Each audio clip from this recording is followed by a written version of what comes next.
Hey guys, tonight we're slipping into a velvet-draped bedroom lit only by the flicker of tallow candles, the air thick with lavender, rosewater, and just a hint of suspicious superstition.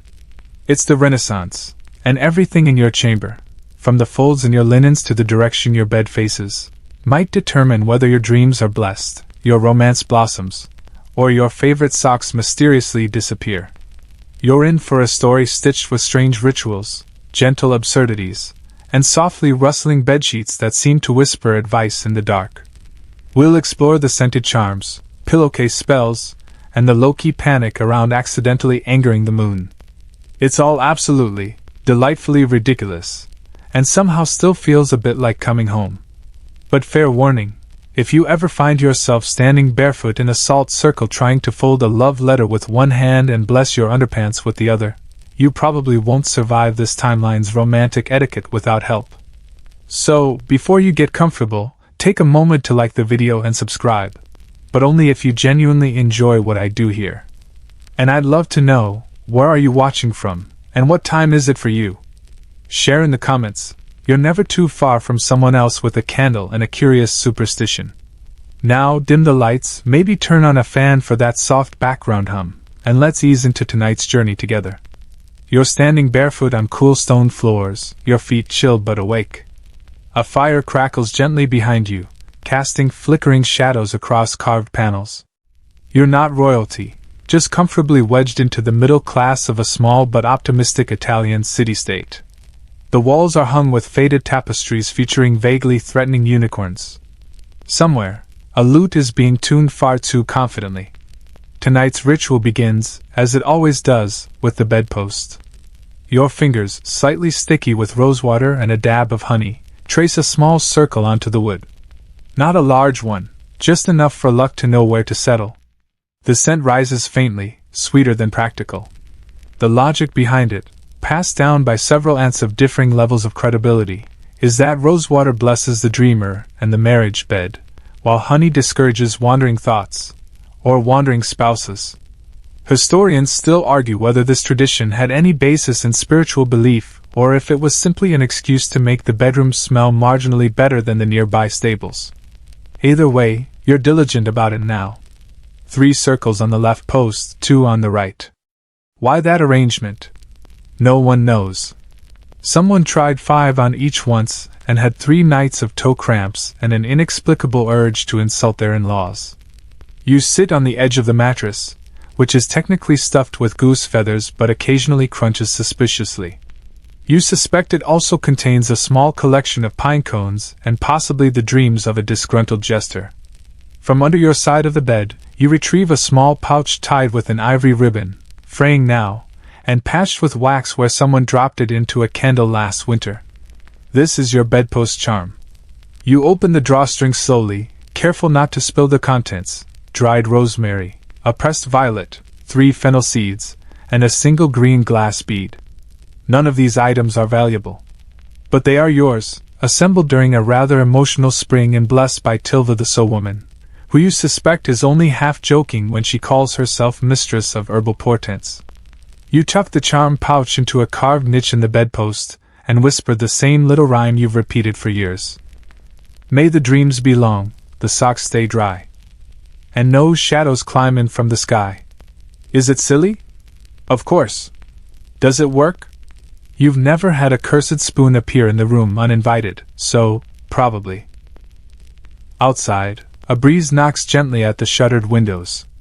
Your partner stirs, already half-draped across the bed, one hand outstretched as if mid-negotiation with the dream merchant. You tuck a blanket around their shoulders and straighten the fold of your own pillow. Renaissance superstition says you should never sleep with a corner of your pillowcase untucked. Untucked corners let in wayward spirits, or wind, or opinions, depending on who's telling the story. There's also a belief that if your partner turns away from you and sleep 3 nights in a row, it's a sign they've been dreaming of another. But you're not worried. Last night, they tried to spoon the firewood basket. Still, just to be cautious, you recite the small comfort charm embroidered into the hem of your bed linens. Body turned, mind stayed. Heart wrapped tight.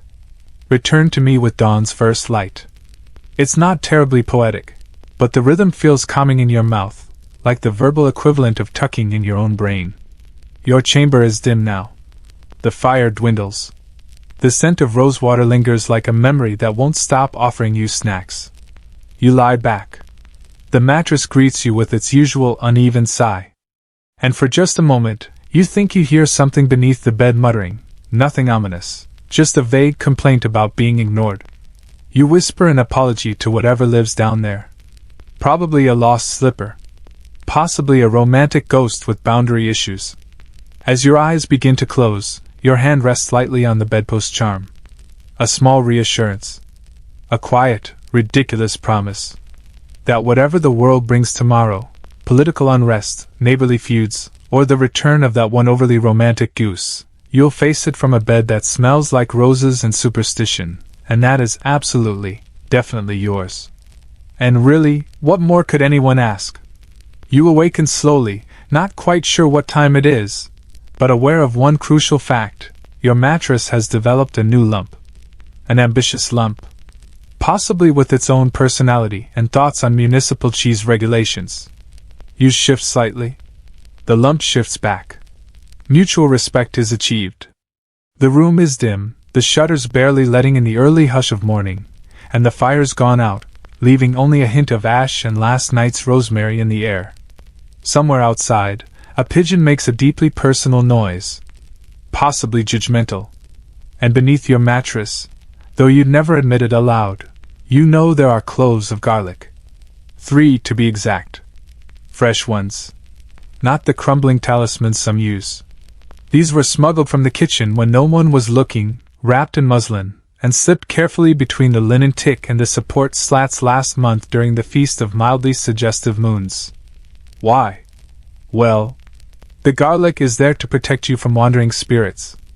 But more importantly, though no one ever says this out loud, it's there to keep your marriage unhexed. You may love each other dearly, but love can't always ward off curses, errant dreams, or the occasional ill-timed flirtation with a passing lute player. You roll over, mindful not to squish the protective cloves. Historians still argue whether this practice began in Sicily, the Low Countries, or as a panicked kitchen mistake that spiraled out of control. One theory holds that during a particularly spicy outbreak of romantic misfortune in a Florentine boarding house, the matrons simply began assigning garlic-stuffed mattresses and declared everyone spiritually quarantined. The resulting drop in elopements and poetic duels was considered proof of success. The garlic tradition stuck. Today, of course, it's considered old-fashioned. Young couples now prefer sage bundles or love-affirming bath rituals with ethically sourced lilacs. But you're garlic to your core. There's something comforting in the smell. Something grounding about knowing a root vegetable is doing spiritual heavy lifting beneath your spine. You rise, stretch, and pat the mattress gently in thanks. Still with us? You murmur to the cloves. They do not answer. You're pretty sure that's a good sign. After dressing, today in a linen tunic with a neckline politely unsure of its own purpose, you shuffle to the hearth and relight the fire. It takes 2 tries and 1 polite curse, but the warmth returns. You place a small copper pot of water to heat, toss in a pinch of rose hips, and drop a piece of honeycomb in after, just because. As you wait for the brew to steam, you notice your partner is still asleep. Face smushed into their pillow, arm dangling off the edge like they've given up on gravity altogether. You reach down and slide their pillowcase corner back into place. Tidy corners, tidy affections. It's silly, but you do it every morning. One of those secret rituals you never talk about, like stirring tea clockwise only on even days or never humming lullabies during thunderstorms. The garlic stays where it is. You don't move it. You don't discuss it. But each month, on the 3rd Sunday, you both silently replace the cloves. No ceremony. No jokes. Just the quiet understanding that love, like garlic, thrives in layers. At the table, you sip your tea and glance toward the foot of the bed, where an old embroidered cloth lies draped over the mattress end. Beneath it, folded carefully, is the infamous garlic ledger. You hadn't meant to start a ledger. It began as a way to track mattress replacements. How many cloves, which month, any unusually fragrant dreams, but over time it turned into something else. A journal of your oddest sleep-related moments. Dreamt I was married to a pair. Heard whispering near my knee. It might have been the dog. Garlic clove found on floor. Maybe rogue or disillusioned. You open the ledger to a random page. Midwinter 2 years ago. Slept like a saint. Woke up with garlic braid on forehead. Felt chosen. You snort into your cup. The ledger's pages are soft now, handled often, flecked with honey drops and pressed petals. Some entries are serious, documenting sleeplessness, shared prayers, or lingering dreams of past lovers. But most are wonderfully absurd. There's even a crude drawing of a clove with tiny arms and a crown labeled His Majesty, Sir Bulb. That was a Tilsey edition. Of course it was. You close the book gently. And realize there's one thing missing. You head to the hearth, fetch a new clove from the kitchen pouch, and return to the bedside. Carefully, reverently you add the fourth clove. Why 4? No particular reason. Except that today feels like a 4-clove day. 1 for protection. 1 for love. 1 for garlic's sake. And 1, just in case. You tuck it in carefully, smooth the sheet, and return to your tea. Outside, the pigeons have begun their daily drama, arguing about whatever pigeons find meaningful. Inside, your bed smells faintly of linen, ash, and an herbal pungency that is, if you'll forgive the term, distinctly matrimonial. You feel safe. You feel known.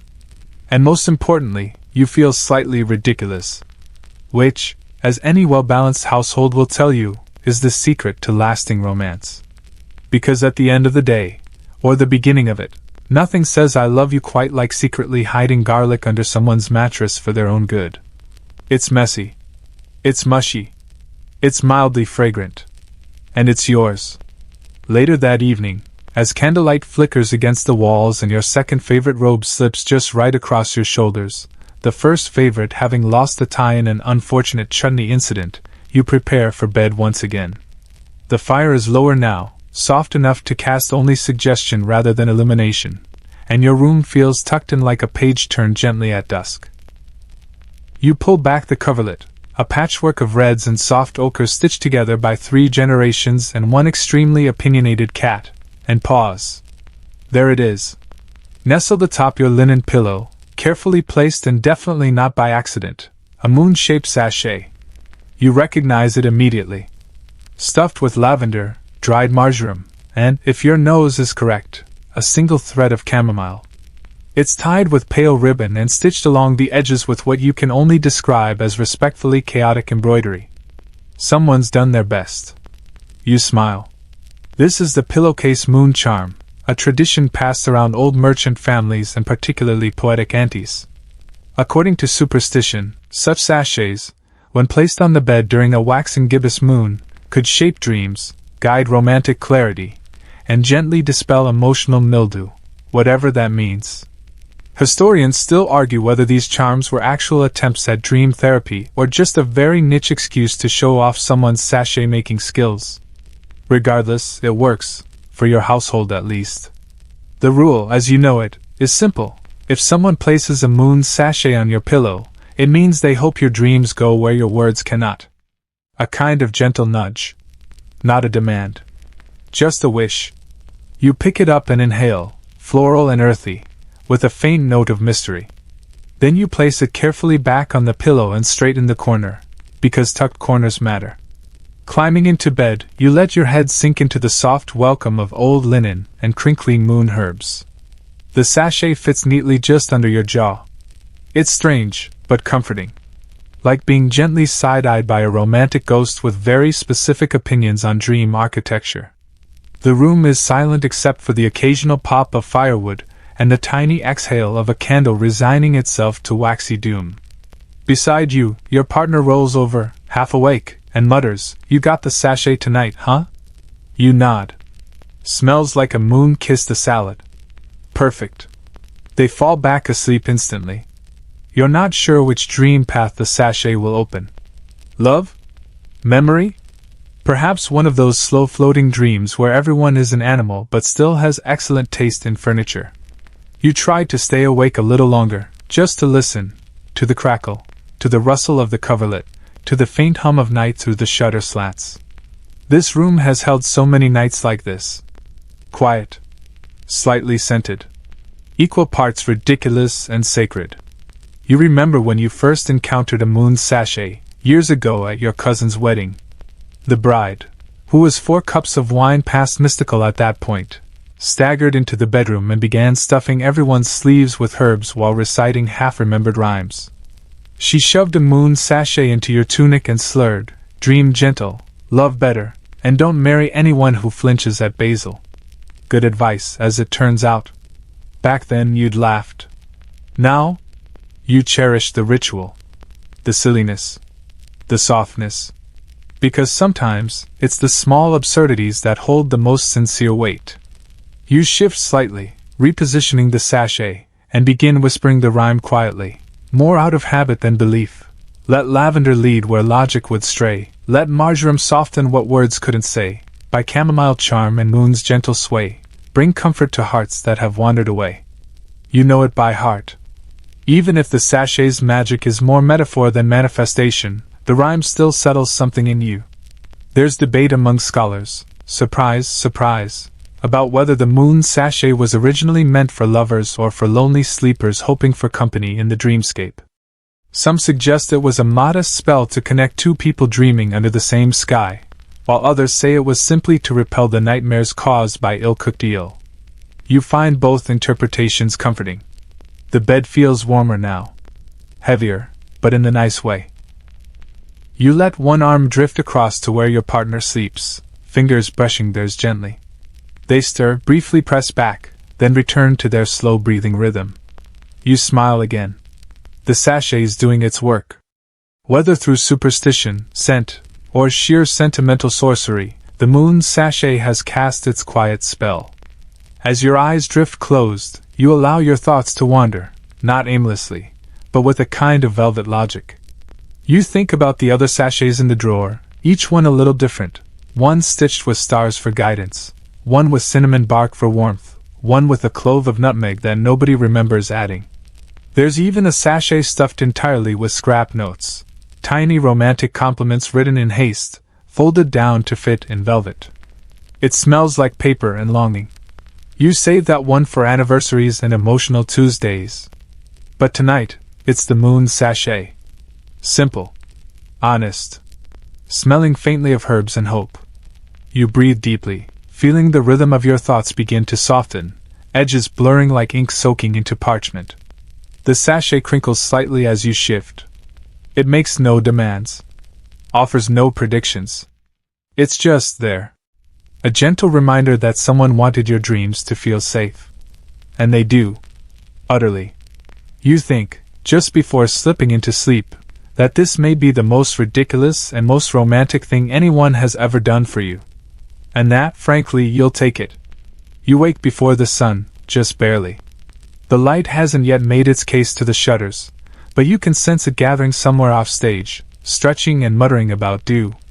The world outside your bedroom is still sleeping, but your eyes blink open, adjusting to the velvet dark.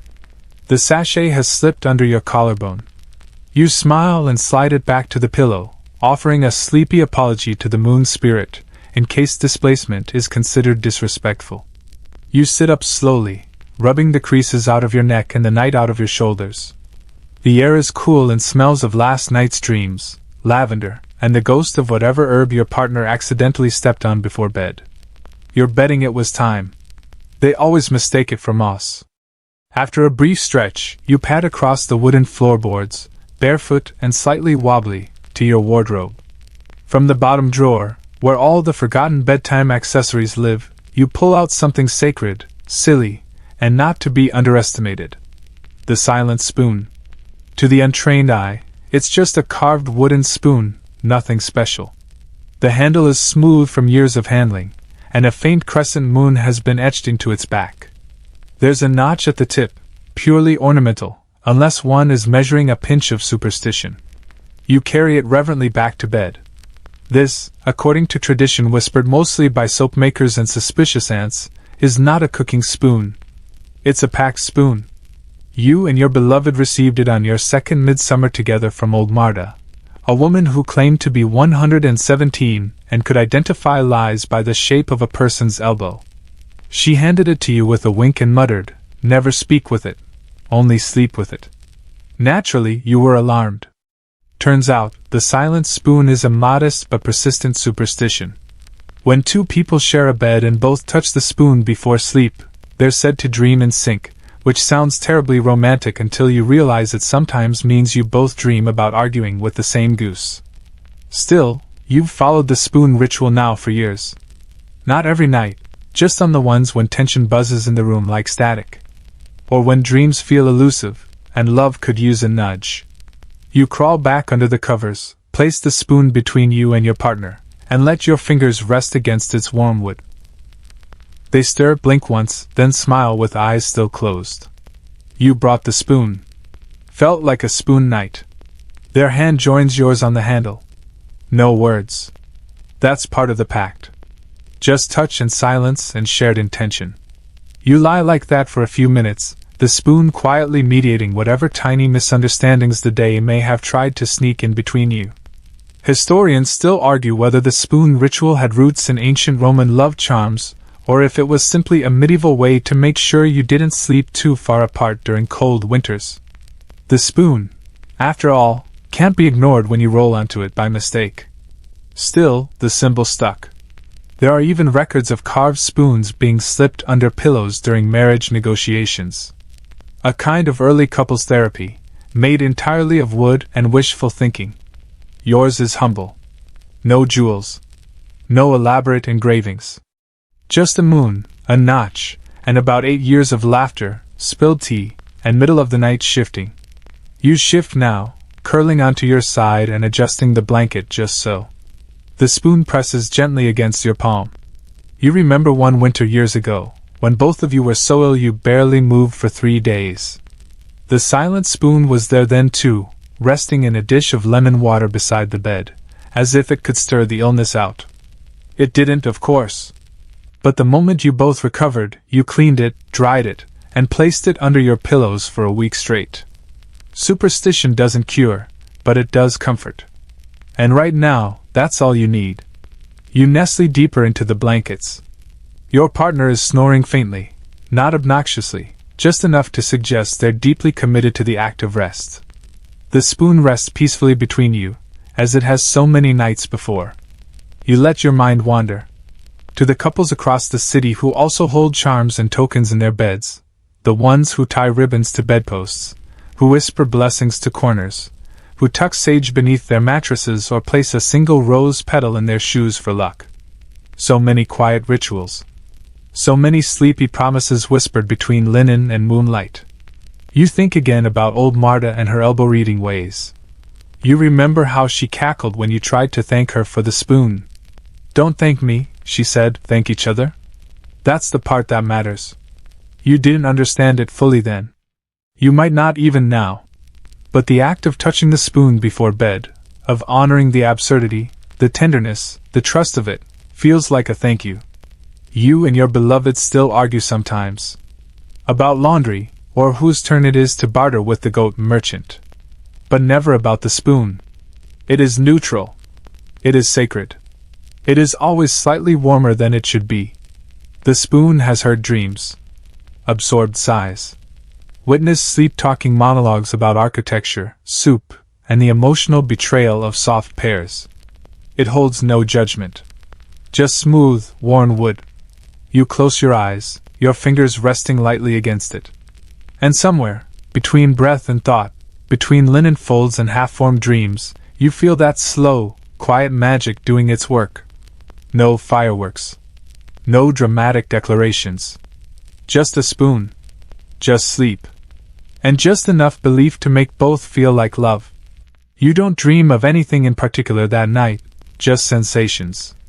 The warmth of linen, the gentle press of your partner's shoulder against yours, the spoon nestled like a sleepy diplomat at the border between your shifting limbs. Everything is softness. Murmurs. The kind of half-sleep where you can't tell if the whisper you heard came from your partner or from the mattress remembering something sentimental. When you wake, it's to the sound of bells. Not church bells, thankfully. They strike a different note entirely. These are small, inconsistent, and coming from outside. Garden bells. Hung from trees, some of them no bigger than thimbles, meant to chime with the breeze and alert you to any wandering spirits, mischievous goats, or overenthusiastic suitors. They've been clinking all morning. You stretch. The spoon is still there, cool now. You place it gently back in the drawer beside the sachets and a small, folded napkin that you're 75% sure is enchanted to hide crumbs from judgmental guests. Then it's breakfast. Now, a Renaissance breakfast is not what you might call generous. If you're lucky, there's bread, a smear of soft cheese, and a boiled egg that may or may not be smug about its temperature. You settle for fruit and sweetened herbs and water, because you're feeling virtuous, or because the egg has hidden again. Historians still argue whether this minimalism was a matter of custom, scarcity, or simply that breakfast was considered too flirtatious for elaborate cooking. As you sip, you reach for the day's favorite reading, the Chamber Almanac, a handwritten guide gifted by your great-aunt, who once fell in love with a beekeeper and never emotionally recovered. The almanac is not an official publication. It's more of a collection of seasonal bedroom wisdom and personal notes, updated over generations. Your favorite entry reads, "Avoid washing bedsheets on a waning moon."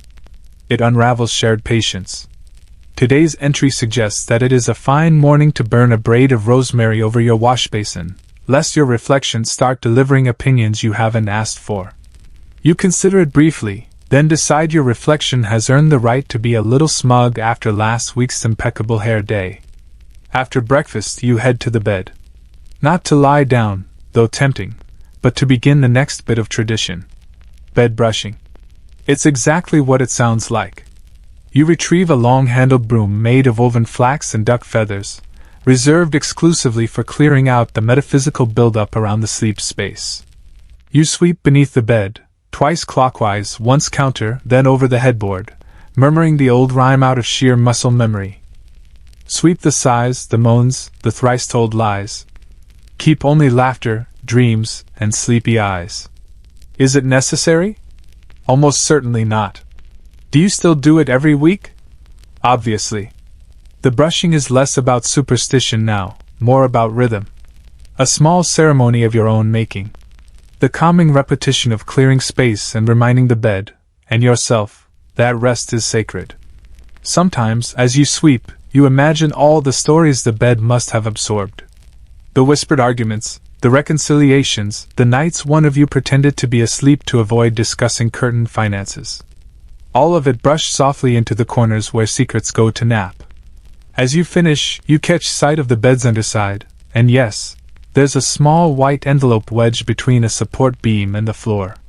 It's addressed to the dreaming one, sealed with wax, and smells vaguely of mint. You smile. Your partner has left you a sleep note. A quiet tradition between the two of you, never discussed, always obeyed. Notes are written when something can't be said aloud, not because it's painful or secret, but because sometimes, bedtime is the best place for half-serious magic. The notes often contain a question, a dream description, or a small request for shared silence. You open it carefully. The note reads, "If we each dream the same image tonight, let it be the pear tree in bloom. If we don't, then we try again tomorrow. P.S. You snored like a joyful goat last night. I adored it. You feel warm, loved, and only mildly goat-like." You fold the note and place it beside the silent spoon, where all the best things go. Later that evening, as the fire is stoked and the shadows begin to settle into their usual nooks, you prepare the bed with a little more care than usual. You fluff the pillows, brush the coverlet with the back of your hand, and spritz the air with a very mild rosewater mist that you swear was blessed by someone who once shook hands with a traveling apothecary. You place a small bloom, a pear blossom from the garden, in a dish on the nightstand. The symbolism is subtle. You've only done this twice before. Both times were good nights. Your partner notices. They smile but say nothing. Instead, they hand you a sachet. Not a moon one this time. This one is stitched with tiny vines and filled with something sharp, warm, and just a little bit reckless. You sniff. Cinnamon. A sliver of dried ginger. And a note tucked inside that reads, "For bold dreaming." You raise an eyebrow. They wink, stretch, and crawl under the covers. You follow, sliding the sachet under the pillow and tapping the headboard twice. Another superstition neither of you understands, but both continue with devoted inconsistency. The lights dim. The fire settles. And the pear blossom leans, ever so slightly, toward the candlelight. You rest your head and wait. For dreams. For the shape of a tree in bloom. For whatever nonsense tomorrow brings. But mostly, for the little rituals that turn a bed into a sanctuary. You wake to a faint tickle on your cheek, either a strand of hair or the deeply affectionate caress of a dust mote with delusions of grandeur. The room is quiet, save for the fire giving one final sigh, and the tiny, telltale chirp of a bird that always arrives too early and leaves before anyone can confirm if it's real or just an auditory hallucination shared by romantics. The pear blossom has wilted slightly in the dish, curling in on itself like a secret that's been kept too long. You reach for it, press it gently between the pages of the chamber almanac, and make a small note beside today's entry, "Dreamt of trees." Unsure if pear still counts.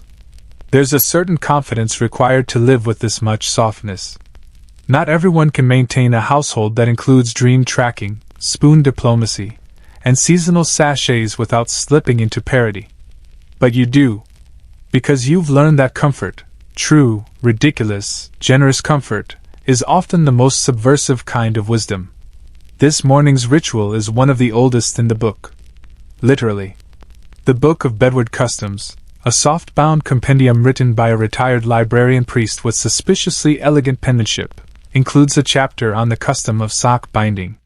Now, sock binding is not what it sounds like. No one is tying anyone up, not unless the mood really calls for it and the socks are particularly spirited. Instead, it's a quiet little ritual in which one person ties a soft ribbon around the foot of the other's stocking before bed, typically on a Thursday. The ribbon is said to bind loyalty, attract warm dreams, and prevent nighttime foot-related quarrels, which, according to the book, were once the leading cause of marital discord in Saxony. Historians still argue whether this practice had any actual cultural reach or whether it was invented by a particularly dramatic tailor who wanted to sell more ribbon. Either way, it has persisted. You reach into the drawer and pull out a length of faded velvet, dyed blue, fraying at the edges, but still soft as anything you've ever owned. It's your ribbon. It was your mother's, too, and her mother's before that. All of them gave it new knots, new associations, new bedtime giggles.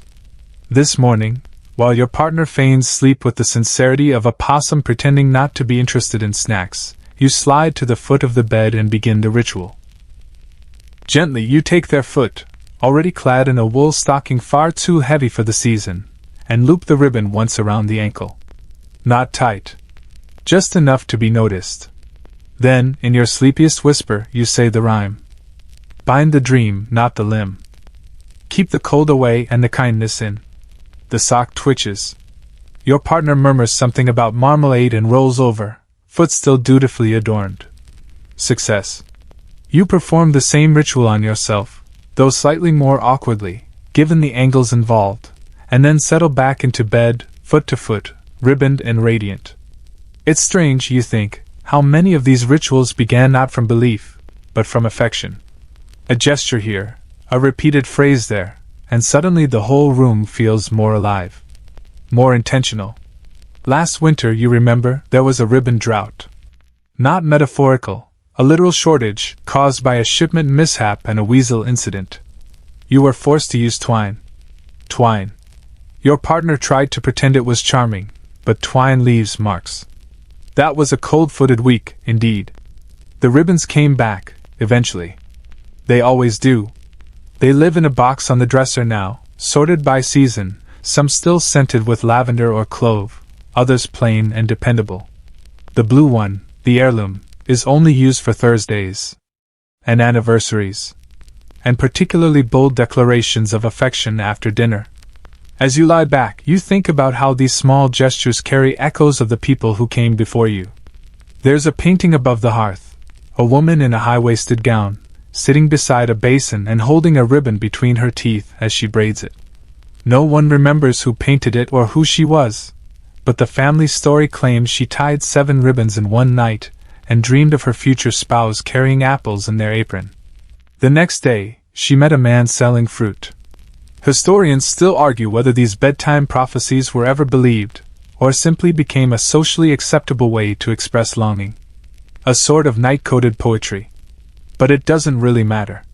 What matters is that someone cared enough to paint her. And someone else cared enough to hang it here, in this room where ribbons still carry meaning.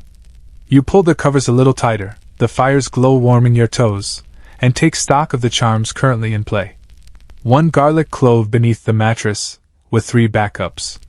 1 moon sachet tucked behind the headboard. A freshly wilted pear blossom, now archived. 2 feet, softly bound in sleepy velvet. And of course, the silent spoon, resting in its drawer like a knight between quests. The room feels protected. You feel ridiculous, but you also feel cherished. And really, isn't that the point?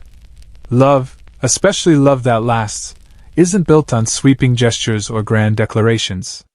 It's built on garlic under the bed and ribbon on a sock. On whispered rhymes and bedtime notes, and the willingness to look very silly in the name of tenderness. You let your eyes close for just a moment, the warmth of the fire lapping at your feet, and you imagine the next generation, years from now, trying to make sense of all this. Wondering why the old ribbon box smells faintly of oranges. Trying to decode the margin notes in the almanac. Arguing, probably, about the proper number of cloves to use.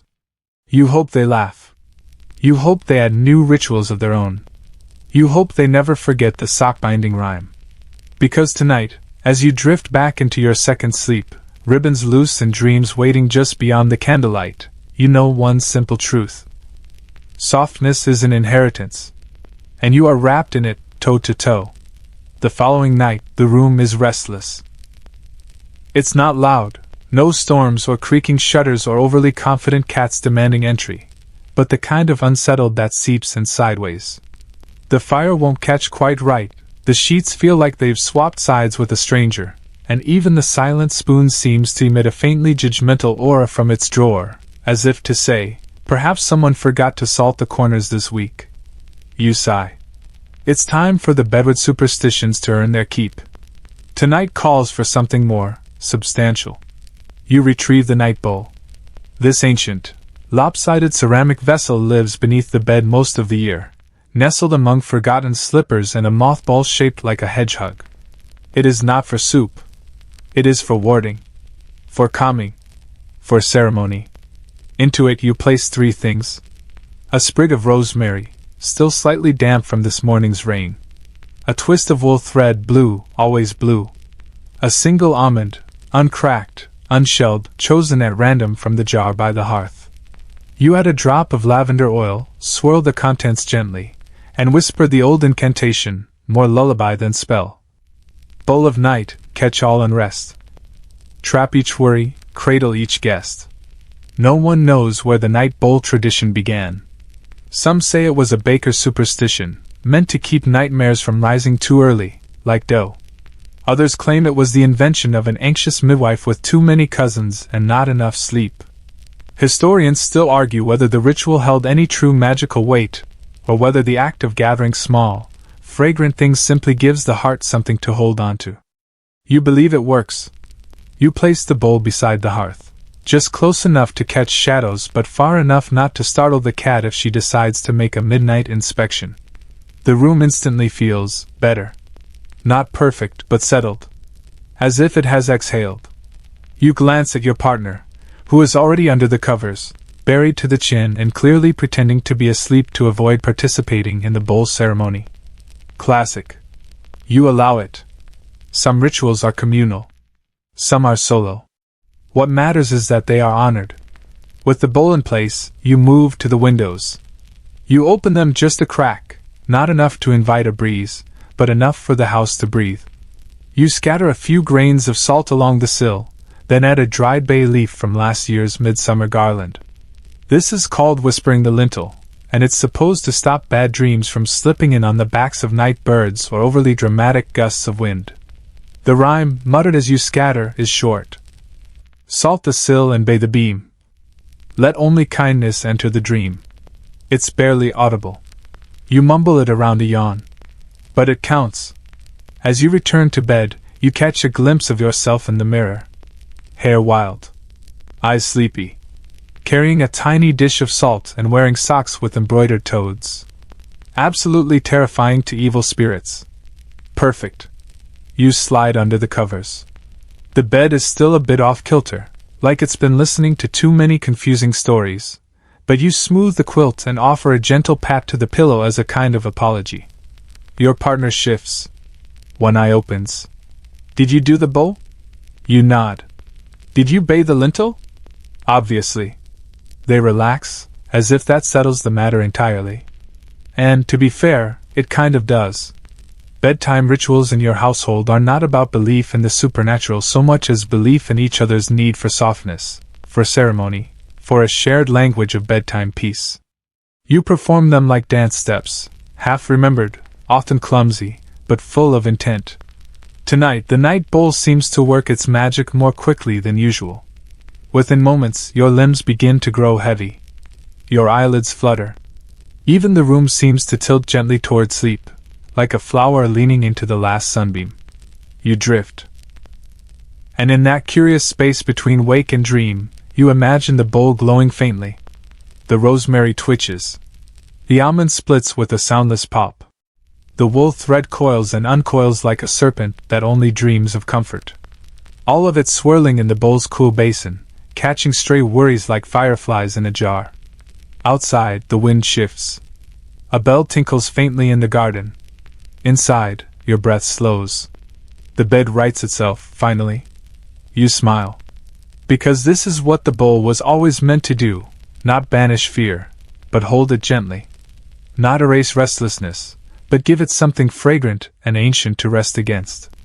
In the morning, you'll empty the bowl into the compost heap, thanking each item before returning it to the earth. The rosemary will bless the soil. The thread will tangle among roots and whispers. And the almond, still whole, will wait for rain. But for now you sleep. You and your ribboned feet and your partner with their suspiciously perfect pillow placement. The room breathes with you. The salt guards the sill. The bowl holds the weight. And somewhere, far away, a night bird peeks in and decides to keep flying. Because this room is full. Full of softness. Of ritual. Of lavender-scented declarations that don't require belief. Just intention. You shift slightly, your fingers brushing the quilt's familiar seam, and sigh with the contentment of someone who has successfully wrangled the intangible into a ceramic bowl for one more night. The spoon in the drawer agrees. You awaken to the smallest sound imaginable, a single grain of salt tumbling off the windowsill and landing with a whisper-soft plip onto the floor. It's the kind of sound no one else would notice. But your ears have been tuned by rituals and night bowls and ribbon socks to catch the most delicate signs that the world is turning gently in your favor. The room feels unusually crisp this morning. Not cold, just aware. As though the very walls are listening politely, waiting for your first move. You sit up, stretch, and glance toward the hearth. The night bowl is still there, unchanged on the outside but somehow fuller, like it has absorbed the shadows and dreams of the room and is now quietly digesting them. Your partner is still asleep, breathing evenly, curled in a blanket not that defies logic and at least two of nature's rules. You don't disturb them. Instead, you slip out of bed and pad toward the wardrobe, your feet light and careful across the creaking boards. Today is warding wash day. A very specific ritual, observed only once every few weeks. And only when the moon is either waxing nor waning. It's said that linens washed on a neutral moon absorb no ill will, no misplaced longing, no backtalk from old pillowcases. You gather the laundry with reverence. It's not just sheets and pillow slips today, it's the dream cloth as well. The dream cloth is a large, soft blanket woven from alternating strands of wool, cotton, and one barely believable thread of silver. Or so the legend goes. Realistically, it's mostly wool. But it shimmers ever so slightly in firelight, and that alone has earned it mythic status in the bedroom. It's only washed on warding wash days. Anything more frequent would be overkill and, frankly, exhausting. You carry everything to the wash basin by the window and set to work. The soap you use is another story altogether. It's a square bar, pale green, carved with a sun on one side and a sleeping cat on the other. You got it from a traveling merchant who insisted it was made with crushed thyme, moon water, and just a whisper of prophecy. You were skeptical. But then again, you did have an unusually insightful dream about asparagus the first night you used it, so maybe there's something to it. You lather the cloths carefully, pressing them against the ridged washboard with slow, meditative strokes. As the suds rise, so does a soft, herby scent, part kitchen, part memory. You hum while you work. A lullaby your grandmother used to sing when folding sheets. The words are lost to time and possibly invented in the first place, but the tune remains. It loops like a soft circle, comforting and utterly impossible to stop once begun. Outside, a breeze carries the song through the open window. Somewhere nearby, a wind chime answers. As you rinse the dream cloth, you notice a single thread has worked its way loose. Not frayed exactly, more like curious. You hold it between your fingers and wonder, was this the silver one? The thread of clarity? The one that's supposed to reveal a forgotten truth if you whisper into it while drowsy? You whisper anyway. Just in case. Don't let me forget why softness matters. The thread listens. Or pretends to. You tuck it back in and finish the rinse. Once everything is washed, you hang the linens by the garden wall, where the sun is just beginning to dapple the ground. The sheets billow like ships. The dream cloth hangs heavier, slower to sway, as though it remembers every dream ever dreamt beneath it, and is reluctant to let go of even one.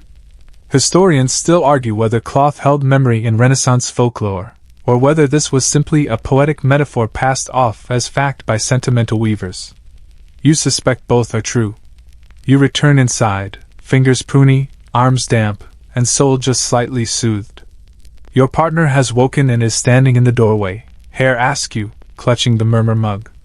This is the vessel reserved for first sips of morning tea or warm wine, depending on the emotional weather. Its name comes from the fact that it supposedly absorbs the first words spoken each morning, and keeps them warm for reuse later in the day. Today, those first words are, "Did you salt the foot of the bed?" You pause. Blink. "No," you reply, eyes widening. "I salted the sill and bathed the beam. I forgot the foot." There's a beat of silence. Then they sip. Tragic, they say, with the dry theatricality of someone mourning a purely symbolic misstep. How will we ever survive the curse of ungrounded linens?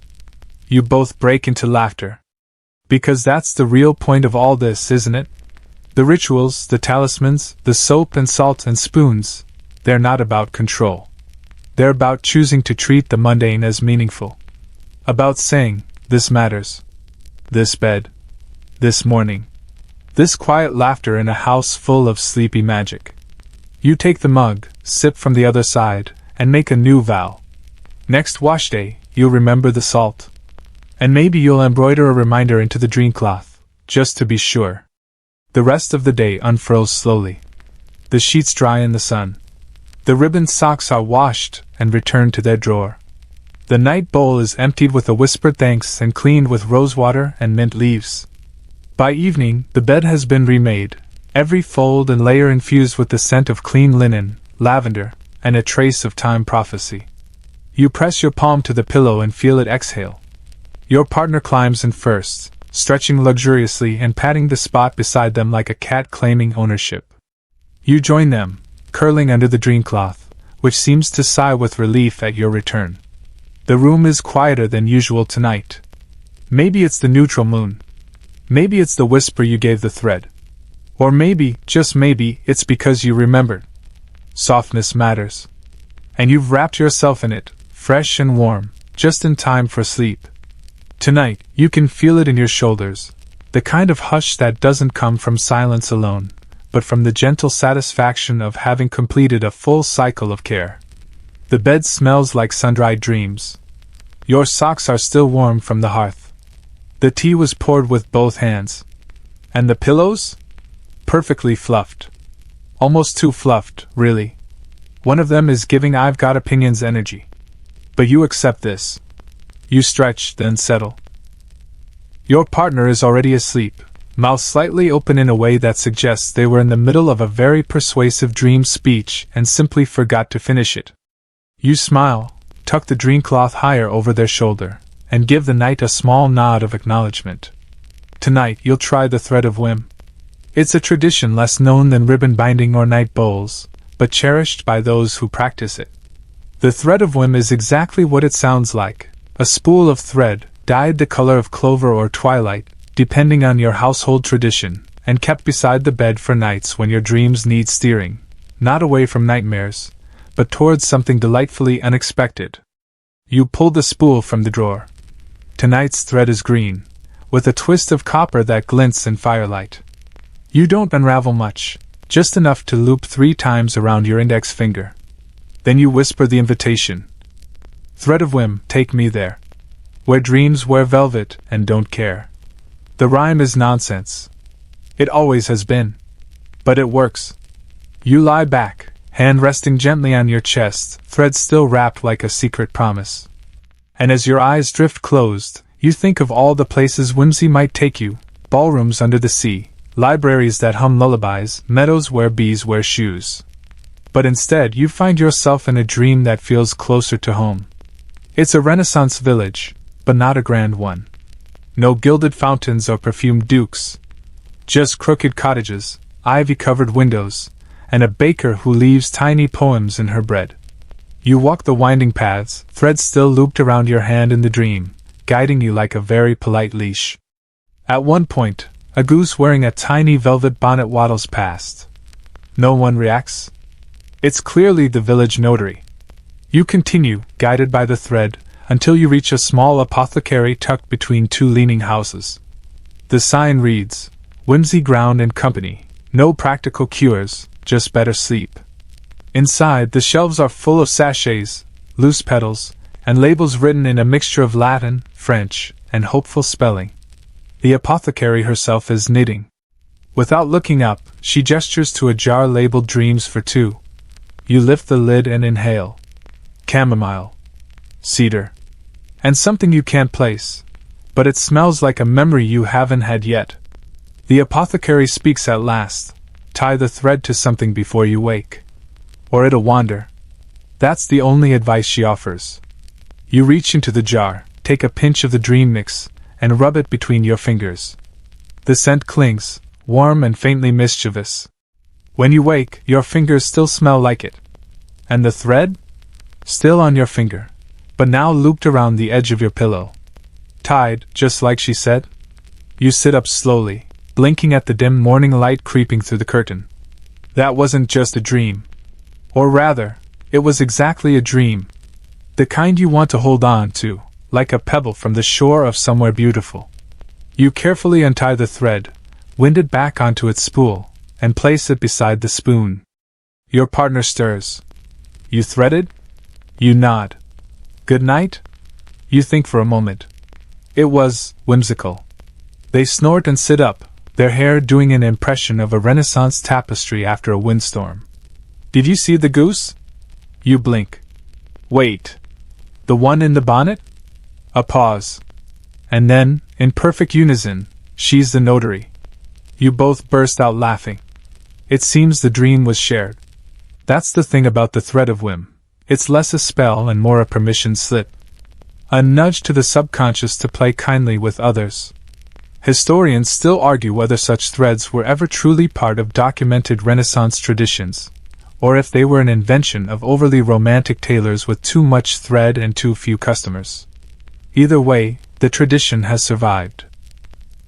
Over breakfast, a crusty roll and some cinnamon-steeped milk, you and your partner recount every silly detail.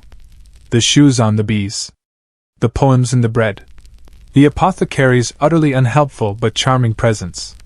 You write it all down in the dream ledger, a soft-bound book you started long ago. Its pages are crammed with everything from flying lute concerts to intimate conversations with moss. You date each entry. You add doodles.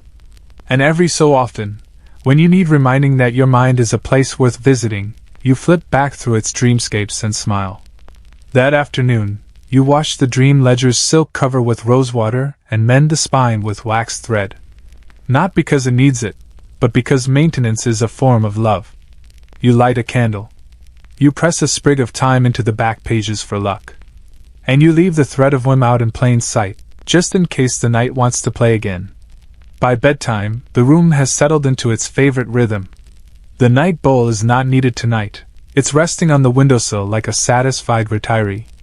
The spoon lies peaceful in its drawer. The pillows have finally decided on neutrality. And you? You loop a bit of thread again, just once this time, more as a gesture than an invitation. You breathe. And sleep finds you before the thread can even finish its first twirl around your finger. The next morning arrives with a whisper. Not a trumpet of dawn or an enthusiastic rooster auditioning for a drama troupe, just the soft shuffle of morning light tiptoeing across the floorboards. It brushes your face, nudging you gently from sleep like a cat pawing a cheek. You stir, eyes blinking open to the familiar hush of a room still wrapped in dream residue. The thread is gone. Well, not gone exactly. It's now woven into the cuff of your nightshirt.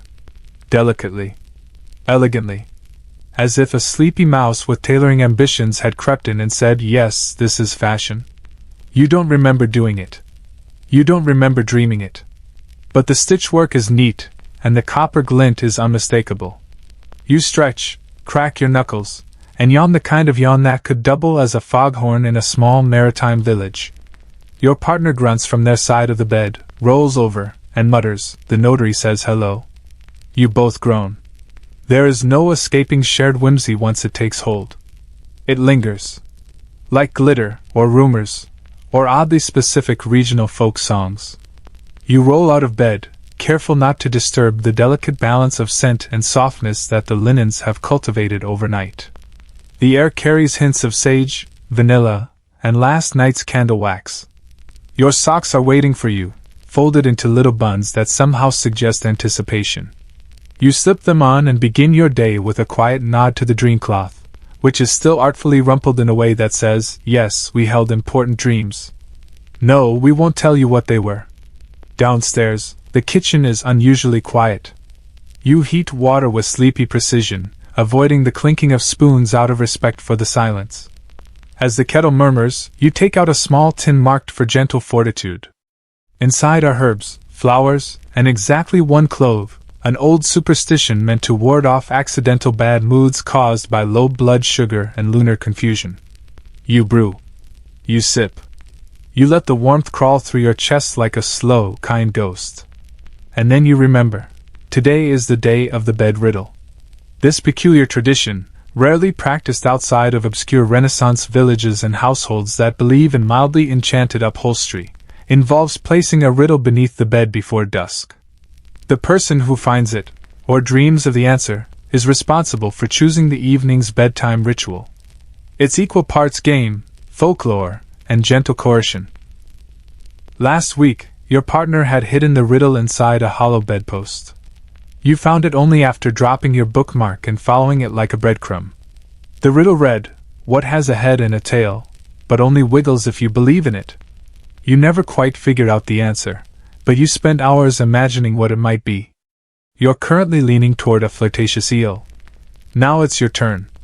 You fetch the bed riddle book, a slim, linen-bound volume filled with cryptic questions and handwritten additions from past generations. The oldest entry reads, "Why does the blanket never sleep?" The most recent, "If dreams had doorbells, what would they sound like?" You choose a riddle halfway between charming and absurd. What tiptoes through your thoughts wearing borrowed shoes? You write it on a scrap of dried lavender paper, fold it into a triangle, and tuck it under the corner of the mattress, just visible enough to be discovered but mysterious enough to inspire dramatic interpretation. The rest of the day unfolds in soft rhythms. You beat the rugs, lightly, lovingly. You polish the spoon, because it deserves appreciation. You brush the window curtains with a sprig of rosemary bound in twine, not because they're dusty, but because rosemary is rumored to dispel lingering awkwardness from overly complex dreams involving ex-lovers and misplaced barn animals. Historians still argue whether rosemary was used for scent, symbolism, or simple abundance during the Renaissance. But every herb gardener knows, where rosemary grows, contentment follows. By late afternoon, the bed is calling again. Not for sleep, but for preparation. You remake the pillows into their evening formation, 2 stacked, 1 angled, and 1 with a hidden sachet sewn inside bearing your initials and the date of your first shared nap. It's not embroidered perfectly, but that's the charm. Your partner returns from their errands, or possibly a 3-hour encounter with the town's aggressively flirtatious candle merchant, and raises an eyebrow at the room. The riddle is planted, you announce solemnly. They grin. I accept this challenge. Dinner is slow. It includes 3 kinds of bread and a jam that might technically be marmalade if you tilt your head and squint at the ingredients. There's laughter. There's a heated debate about whether one can flirt using only syllables that rhyme with plum. There's an accidental toast made to the eternal patience of mattress springs. You both pretend that last one wasn't slightly ominous. And then, as the candlelight grows lazier, it's time. Your partner lifts the edge of the mattress with mock ceremony and retrieves the folded paper. They read it aloud, theatrically. What tiptoes through your thoughts wearing borrowed shoes? They pause. They smile. That's a whisper, they say, with the casual wisdom of someone who definitely spent too long in a bookstore earlier. And just like that, they've won. Which means they choose tonight's bedtime ritual. They don't hesitate. The mirror bowl, they say. You blink. Bold choice. The mirror bowl is a lesser-used tradition in your household. It involves placing a small silver bowl filled with water beside the mirror, lit from behind by candlelight. The idea is that the bowl reflects the reflection, doubling the room's presence, and allegedly allowing one to meet the version of themselves that visits from the dream world. It's gentle, odd, a little spooky, but in a friendly way. You prepare it with care. Water poured under moonlight from the kitchen jug. Bowl polished until it sighs. Candle lit with a match that smells faintly of clove and forgotten postcards. When you carry it to the mirror and set it down, the room holds its breath. The bowl gleams. The candle flickers. And in the reflection, you see not just yourselves, but the soft blur of 1,000 previous bedtimes watching back, patient and amused. You don't speak. You just sit on the edge of the bed, shoulders brushing, the dream cloth folded back and waiting. Your reflections shimmer. And in the bowl, the whisper walks by, wearing your old slippers. Because whimsy never leaves. It just borrows shoes. The mirror bowl sits quietly on the bedside table, its silver surface flickering with the candlelight, water trembling with each shift of breath. It's not spooky, not exactly. Just thoughtful. Like the bowl is observing you both and making notes in invisible ink. You lie back slowly, careful not to jostle the setup. The mirror bowl works best if left undisturbed, or so the instruction scroll insists. It had been tucked in the back of a book called Domestic Enchantments for the Mildly Curious, right between a recipe for snore-melting lemon soup and a list of appropriate lullabies for unruly bedposts. The candle flickers again. You squint at the reflection in the water. It's distorted, rippling with your heartbeat, maybe, or the shifting of the sheets. Or maybe the reflection has plans of its own. No one really knows how old the mirror bowl tradition is. Some say it originated in the apothecaries of Venice, others in the quiet herb gardens of French convents. One scholar suggested it may have simply been invented by bored chambermaids who wanted an excuse to stare at water without being assigned more chores. Historians still argue whether it was a tool for prophecy or just an exceptionally reflective sleep aid. You turn to your partner, voice low. Should we say the phrase? They nod, already half smiling. Together you whisper, let what watches gently guide, and what glimmers softly slide. It doesn't do anything dramatic. No ghostly figure rises. No dream self pokes its head out with a hat tip. But the bowl's surface settles. Calm. Reassuring. Like a cat that has finally chosen your lap after 2 hours of judgmental staring. You smile. That's enough magic for one night. As you drift off, the soft weight of sleep creeping up behind your eyes, your last thoughts are of silver moons, borrowed shoes, and the strange comfort of seeing yourself twice. In the morning, the mirror bowl is empty. Dry. Not spilled. Not knocked over. Just, quietly, entirely dry. Your partner stares at it. You stare at it. The candle has burned out to a stub. You both agree silently that this means absolutely nothing and also everything. You return the bowl to its shelf with reverence, the sort usually reserved for retiring noblewomen or very special teacups. Later, as you dress, you reach for your underthings and pause. There, neatly folded atop your undershirt, is a sprig of rosemary bound in green thread. You didn't put it there. Neither did your partner. Or so they claim. It smells strong, like sharp memory and warm toast. A scent that doesn't match the soft neutrality of your morning. You slip it into your pocket, figuring it might be the universe's idea of perfume. By the time breakfast is ready, tea, honeyed oats, and a slice of leftover pear tart you both agree should count as fruit, you feel restored. Refreshed. Marginally bewitched, in a consensual kind of way. That's when the envelope appears.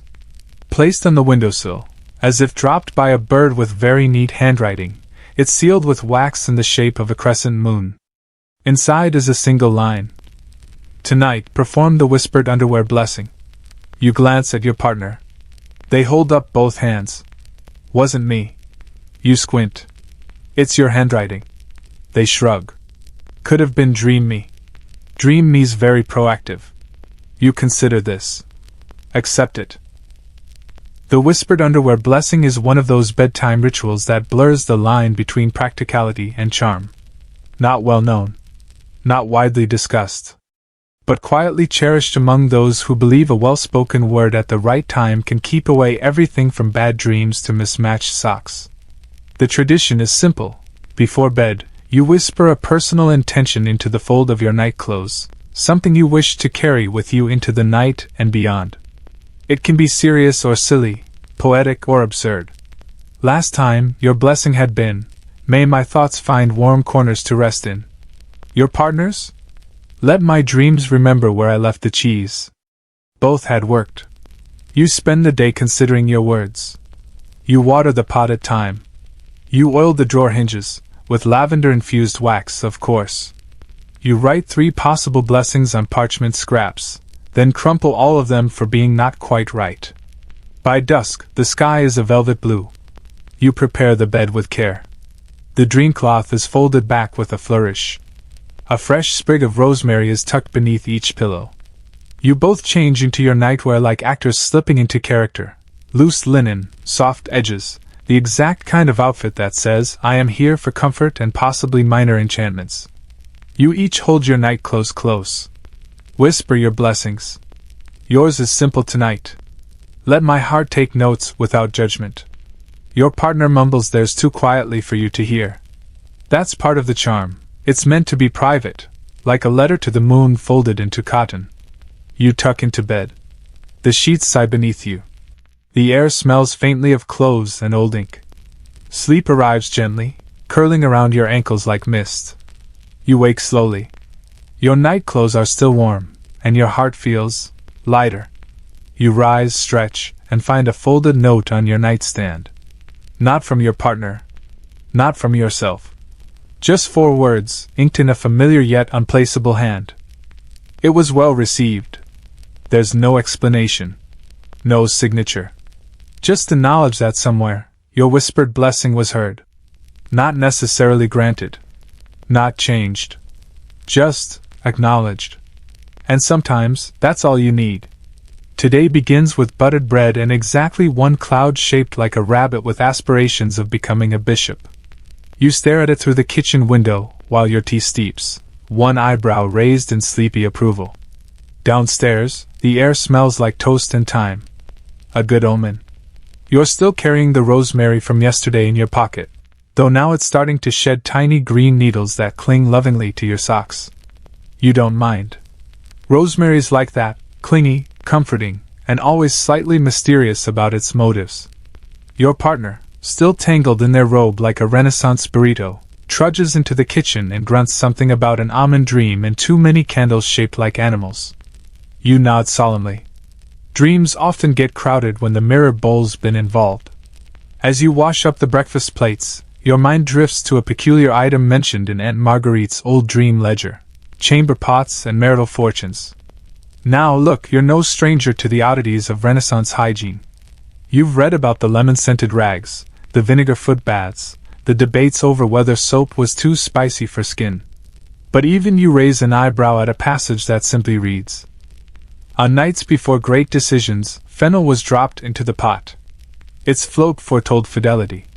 Its sink foretold forks in fate." You reread the line. Float equals fidelity. Sink equals forks. You're still trying to unpack that one. Naturally, your curiosity gets the better of you. In the hallway cupboard, beneath a collection of mildly haunted teacups, you retrieve the ceremonial chamber pot. It's porcelain, decorated with an alarmingly cheerful cherub on one side and an equally startled goat on the other. You've never used it for anything practical. It mostly exists for tradition and comedic threats. Today, it gets its moment. You polish it until the goat looks less alarmed. Then you search the spice cupboard for fennel. Not just any fennel, ledger-worthy fennel. Dry, crisp, possibly overeducated fennel. You find a small packet labeled fortune seeds, handle with humor, and decide it will do nicely. You fill the pot with clean water, because there are limits, even for you, and drop in one single fennel seed. It bobs, then sinks, then rises again, and spins. You watch, transfixed, as this humble seed performs an interpretive dance routine worthy of a moderately successful opera house. Fidelity? You ask it. It spins left. Fork in fate? It leans diagonally and bobs twice. You sigh. The seed, clearly either indecisive or auditioning for a role in The Phantom of the Pantry, offers no firm answers. You retrieve it with a spoon and set it on a napkin to contemplate its life choices. Your partner enters just in time to see you bow slightly to a wet fennel seed. They do not ask questions, because this is not their first Renaissance rodeo. Instead, they prepare the dream bowl, tonight's planned ritual. Not to be confused with the night bowl, which is more about absorbing emotional tension, or the porridge bowl, which has no magical purpose unless you count fiber as spellcraft. The dream bowl is filled with water, crushed mint leaves, and a few lavender petals. The key is to place it under the bed, precisely aligned with the heart. Not your head. Not your feet. Your heart. Because, apparently, that's where the dreams decide their tone. As the sun sets, you both gather the tools. The bowl. The petals. A tiny charm sewn into a ribbon, tonight's token of trust. You tie the ribbon to the bed frame and take turns holding the bowl over your hearts, murmuring quiet requests. Yours, let me understand without words. Theirs, may no dream feature a goat with ambition. You place the bowl beneath the bed, aligned by moonlight and instinct. Then the two of you settle into bed, side by side, quiet and content. The scent of mint and lavender rises slowly, like a lullaby for the skin. As you drift off, your thoughts swirl with fennel and ribbons and the persistent feeling that the goat on the chamber pot knows something you don't. The dreams that follow are gentle, but strange. You're in a library made entirely of bread. Each book is crusty, warm, and smells faintly of cinnamon. The librarian is a potato with excellent posture and no tolerance for overdue rye. You wander the shelves until you find a volume titled The Chamber Pot Confessions, Volume 3. Inside, there are recipes, love letters, and exactly one diagram that suggests chamber pots were once used as musical instruments. You close the book gently and whisper, "Some truths should remain decorative." The potato nods. You awaken to the soft tinkling of the wind chimes on your balcony. The air smells clean, herbal, and ever so slightly of toast. You check beneath the bed. The dream bowl is dry. The petals are gone. The ribbon has changed color, from soft gray to a pale, forgiving blush. You smile. No need to understand. Just to appreciate. Later that morning, you write the dream down in the dream ledger. Spoke to a potato. Bred knowledge. Chamber music. You draw the goat for posterity. You place the fennel seed in a little envelope labeled Mystic Maybe and pin it to the wall beside the dream cloth. Your partner finds it later and leaves a note. He floated for us both. You chuckle. And with that, your day begins, with herbal tea, a quiet heart, and the kind of mystery that doesn't demand answers, only respect. Because in a Renaissance bedchamber, even a fennel seed has secrets. The morning wears velvet slippers and moves with unhurried grace. You stretch, one arm flopping dramatically over the pillow like a fainting aristocrat. The scent of the previous night lingers, mint, lavender, and the barely there sweetness of dreams cooled under moonlight. The dream bowl is now empty, but it left behind something more curious, a single dried peach stone sitting innocently on the nightstand. You blink. You poke it. It doesn't blink back, which is frankly a relief. You call softly to your partner, who appears in the doorway holding a spoon and a skeptical expression. That wasn't me, they say before you've even spoken. You raise an eyebrow. So we're being visited by Produce now? They shrug, spoon still in hand. Could be a sign. Could be the squirrels unionizing. Either way, you take the peach stone between your fingers and hold it up to the light. It's smooth, dark, and oddly warm, like it was resting in someone's palm until just before dawn. You feel a twinge of something between curiosity and amusement. You vaguely recall a mention of peach stones in Aunt Marguerite's notes, scribbled between instructions for clove sachets and a list of names she thought would suit swans. You flip through the dream ledger until you find it. A peach stone under the sheet invites affection, but attracts gossip if cracked. You both stare at the note. Your partner whispers, "Have you cracked it?" You look at the stone again. Intact. Whole. Innocent. Still, just to be sure, you tuck it in a silk pouch and place it on the mantel, an honored guest, not a cracked one. Later that day, you gather the necessary tools for a proper bed-warming peach stone spell. A tradition said to originate in the Pyrenees, possibly from shepherds who believed fruit seeds held the warmth of summer sun and could transfer affection when tucked in beside a sleeping form. Historians still argue whether the tradition was romantic or simply an early form of portable bed heater. You retrieve a tiny cloth pouch from the mystic drawer, the one that contains assorted ribbons, wax seals, and that one sachet that smells like lemon, sorrow, and mild ambition. You place the peach stone inside along with a sprinkle of dried basil, for affection, and a single oat, for steadiness. Oats are famously unshakable. You sew the pouch shut with 3 loops of gold thread and whisper the traditional incantation. For hearts to warm and secrets stay, peach in dream shall guide the way. Your partner, watching from the doorway, claps once with mock solemnity. Does the oat always go in? You nod. Unless you want love without structure. Which sounds exhausting. The stone is ready. You tuck the little pouch between the bed linens, just below the center pillow, right where body heat and whispering dreams are most likely to meet. You don't expect anything overt, just maybe a sweeter sleep, or a dream involving cooperative sheep. Evening approaches with a golden glow that slides across the windows like warm honey. Dinner is light, herbed rice, candied carrots, and a pear poached in something neither of you can quite identify but agree tastes like nostalgia with a hint of almond. As twilight deepens, you retire to the bedchamber and note the unusual stillness of the room. Not silent, just waiting. You both slip into your nightclothes, sharing quiet smiles and one argument about which side of the bed is historically luckier.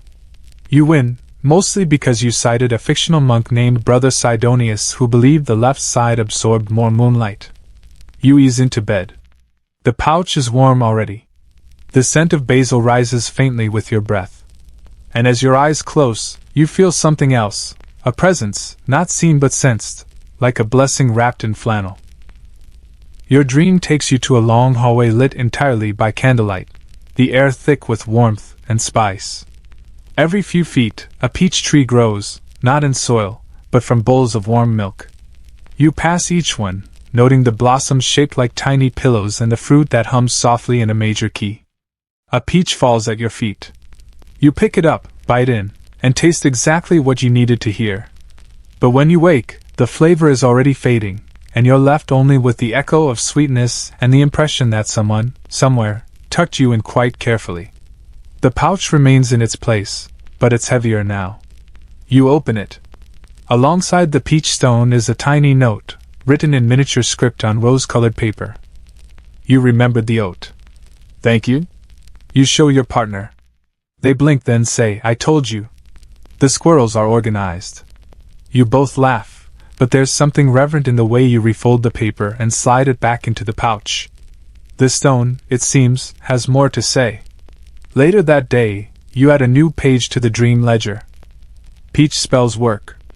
Include oat. Expect polite notes. You illustrate it with a drawing of a peach balancing on a stack of pillows. And below it, you write your newest bedtime blessing. Let warmth linger longer than worry. Because some spells are just bedtime wishes said out loud. And sometimes, a stone is never just a stone. The next morning arrives in soft shades of barley and butter, gentle sunbeams trickling through the linen curtains, birds half-heartedly chirping as if they, too, had stayed up late deciphering mysterious notes from enchanted fruit pits. You stretch slowly, spine crackling in a deeply satisfying sequence of pops that feels like medieval bubble wrap. The little pouch containing the peach stone still rests at the foot of the bed, looking smug for something with no facial features. You pick it up, give it a light shake, no new notes tumble out, but the warmth hasn't faded.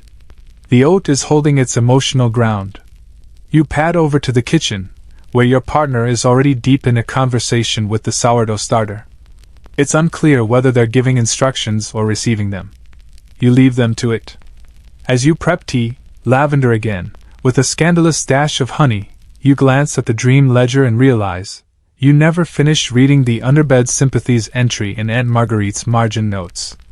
You retrieve the tome and settle cross-legged on the rug, careful not to spill your tea on any of its delicately foxed pages.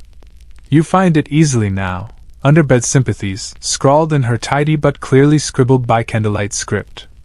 According to Marguerite, certain items placed beneath the bed influence dreams, moods, and occasionally, unexpected declarations of affection from standoffish cats. The method, of course, varied by region. In Naples, it was common to slide a bundle of rosemary and sugarcane under the frame on nights when lovers had quarreled, in hopes that their dreams would entangle and resolve their woes through pastry metaphors. In Bruges, the bed legs were wrapped with strips of red wool soaked in chamomile tea during courtship seasons. And in Yorkshire, the local wisdom held that placing a piece of bread under your mattress guaranteed honesty in dreams, although historians still argue whether that referred to prophetic visions or just dreams in which people stopped lying about how much butter was left. You reread the entry, eyebrows inching upward. Bread honesty, you mutter, writing it down.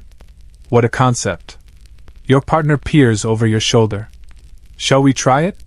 You consider the pantry. I don't think sourdough counts. It's too opinionated. Instead, you bake a small, unsalted wheat loaf, flat, plain, and designed not to distract with any emotional input. You let it cool, wrap it in linen embroidered with a sleepy goose, and place it reverently under the bed. Tonight will be a trial run of the Yorkshire underbed truth loaf. The name does not roll off the tongue. Still, after dinner, stew, sharp cheese, and pears, you prepare the room. The windows are cracked slightly to let in the breeze, and the curtains flutter like gossiping ladies at court. You place a single sprig of mint beneath your pillow and tuck yourselves into bed with the same care one reserves for folding silk shirts or housing visiting royalty. Your partner leans over and whispers, "Ready for the truth?" You nod, a little too eagerly. Sleep comes like a cat, suddenly, quietly, and without permission. In the dream, you're standing on a long, grassy hill under a sky full of moon-sized butter churns. It should be unsettling, but it isn't. A group of villagers nearby is engaged in a heated debate about whether goats dream in color. You wander past them, drawn to the base of the hill, where a loaf of bread sits on a velvet cushion. You approach it cautiously. It opens its crust slightly and speaks in a warm Yorkshire accent. "Just so you know, your socks are never really matching." You blink. It continues, also, you hum in your sleep. Not badly, mind, just tentatively. Then it closes and falls asleep again, apparently tired from being such a bastion of honesty. You look up. The sky churns slowly. Somewhere, a goat gives a gentle sigh of approval. You wake. The loaf under the bed is cool to the touch, faintly flattened, but intact. No bite marks. No messages. Yet you feel oddly lighter, like your inner self has just aired out its dusty corners and opened a window. Over breakfast, you and your partner compare notes. I dreamed I was a thimble, they say. It was profound. Also, I think I need to be more patient. You nod slowly. My bread spoke. It had critiques. But it was kind about them. You both agree the loaf worked. You write bread of emotional honesty equals success in the ledger, then sketch a small loaf wearing glasses for emphasis. Later that day, feeling gently energized by your psychological sourdough therapy, you decide to take things a step further. Tonight you'll attempt a rare and ambitious bedtime tradition, the pillow reversal ceremony. This, Aunt Marguerite warns, is not for the faint of heart or those allergic to feathers. The basic premise is simple. You turn your pillowcases inside out before bed, murmur a rhyme to invite clarity, and sleep with your heads facing the foot of the bed, but only if the moon is waning. If done during a waxing moon, the results may include heightened dream confusion, sock misplacement, and minor romantic misunderstandings regarding soup preferences. You check the almanac. Waning moon. Perfect. You prepare the bed accordingly. Pillowcases flipped, heads reoriented, and a protective sachet of sage and lemon verbena placed near the footboard to counteract any residual spatial confusion. You recite the rhyme together. Let dreams uncurl, like spools unwind. Bring clarity and soothe the mind. Head to toe and thought reversed. Bless the pillow, charm the cursed. You glance at each other. Nod once. Then you sleep. The dreams are vivid. You walk backward through a ballroom filled with birds wearing monocles. You speak only in rhymes but understand every word from the murmuring fountains. You meet a younger version of yourself trying to plant seeds in a drawer, insisting it's symbolic. You assist.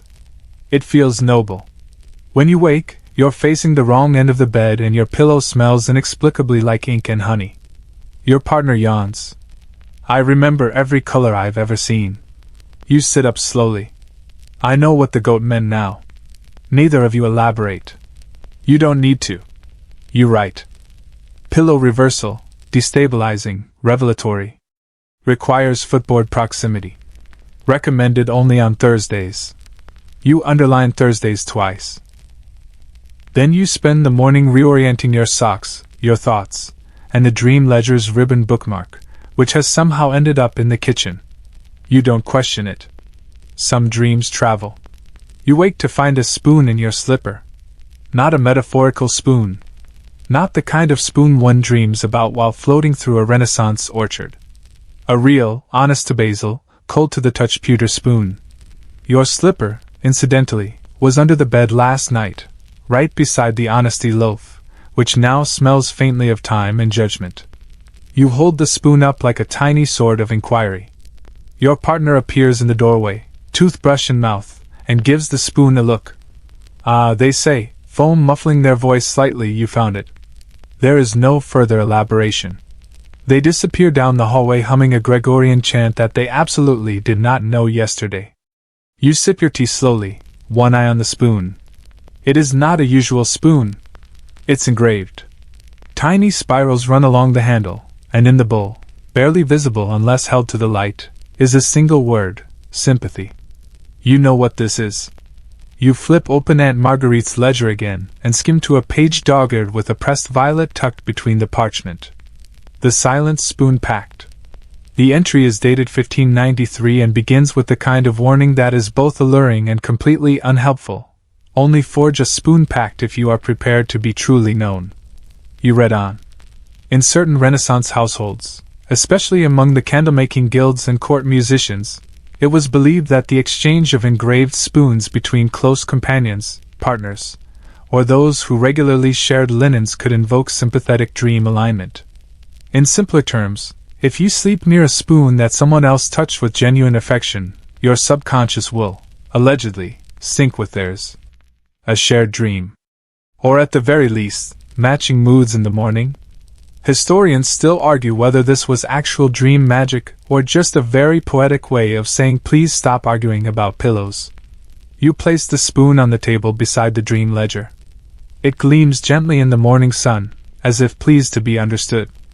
Later that day, you and your partner hold a brief and ceremonious spoon exchange. You each hold the spoon for 7 seconds, no more, no less, while looking each other squarely in the eyes and trying not to laugh. You almost make it. Your partner cracks first and says this feels like a spell invented by kitchenware salesmen. But you both complete the exchange and tuck the spoon beneath your shared pillow, nestled among the folds of the earlier mint sachet and a ribbon now rumored to ward off dream-wrinkled bedsheets. The room feels subtly warmer afterward. Or maybe that's just the result of all that dream alignment energy bumping elbows. Dinner that evening is simple. Lentil soup with too much thyme, your fault, a hunk of bread with mysterious resolve, the loaf stewing, and pears again because pears seem to be a theme this week. As you prepare for bed, the ritual's now second nature. Pillow fluffing, sachet arranging, goat sculpture dusting, you both pause at the foot of the bed. The spoon waits. You climb in gently, as if stepping into a particularly complicated sentence. Your partner does the same. Sleep arrives almost before the last lamp is blown out. In the dream, you find yourself in a quiet village square, surrounded by market stalls selling only spoons. Some are wooden and carved with vines. Others are glass, humming faintly when the wind shifts. A vendor approaches and offers you a spoon filled with starlight. You accept without hesitation. Your partner is there too, across the square, holding a ladle large enough to reflect the entire sky. You wave. They wave back. And in that odd dream way, you both understand everything without speaking. You share a meal you can't remember. You laugh at jokes you've never heard. You walk side by side without needing to decide where you're going. You wake at the same time. No alarm. No rooster. Just perfect timing. There's a calm in the room, like after a long, restorative rain. The spoon is still beneath the pillow. Cooler now. Still engraved. You both smile and nod, a silent confirmation that whatever pact was made, it worked. After breakfast, oats and affirmation, you inscribe a new entry in the dream ledger. Shared dream successful. Felt understood. Highly recommend for Thursdays and emotional Tuesdays. You draw a spoon with wings. The rest of the day drifts by in that post-spell softness. You write a little, rearrange the dream sachets in alphabetical order, and discover an old ribbon marked emotional buoyancy. Lavender scented. You decide to wear it in your hair. Your partner spends the afternoon rereading old volumes of the Codex of Sleepy Enchantments, and making quiet notes like pillow rituals for foggy days and pears equals liminal fruit. In the evening, while you both brush your teeth side by side, you wonder aloud. What if we try the old perfumed letters beneath the quilt charm next? Your partner nods with the kind of enthusiasm that involves glitter glue. You each choose a scrap of parchment, yours rose pink and theirs pale green. On it, you write a quiet truth you want the other to know while they sleep. You spritz your letter with a mist of lavender and vanilla. Your partner, more adventurous, goes with orange blossom and the barest dab of something mysterious called evening whisper. You fold the notes tightly, tuck them beneath the quilt near where your shoulders will rest, and whisper the traditional closing. Let this sleep cradle what words cannot. There are no further rituals tonight. Just the scent of stories unspoken, the rustle of linens, and the faint memory of a spoon. You fall asleep with the gentlest smile and dream of spoons that dance. By morning, the quilt has absorbed the perfume of your secret letters so completely that you half expect it to begin reciting poetry the moment you open your eyes. Fortunately, or perhaps unfortunately, it remains mute, though with an undeniably smug air. The letters themselves are still in place, each folded note slightly warmed by your shared dreaming. You hesitate to open them. Not because you're afraid, but because there's something lovely about a truth left gently unopened, like a book you trust will always be waiting. Instead, you both smile over your tea, yours chamomile, theirs nettle and pear, and agree silently to leave the letters where they are, at least for now. Let the dreams have their space. That afternoon, as clouds stroll in across the sky like gossipy old courtiers, you turn your attention to a superstition both deeply impractical and oddly compelling: the mirror facing the footboard rule.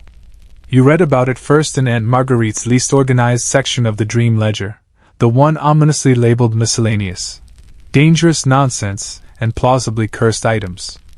According to folklore, largely sourced from low-lit corridors and particularly talkative chambermaids, sleeping with a mirror facing the foot of your bed could invite ghostly visitors, accidental prophecies, or at the very least, some highly unflattering glimpses of your own sleep posture. Historians still argue whether this belief stems from early superstitions around soul reflection or just a widespread dislike of catching one's own double chin mid-snooze.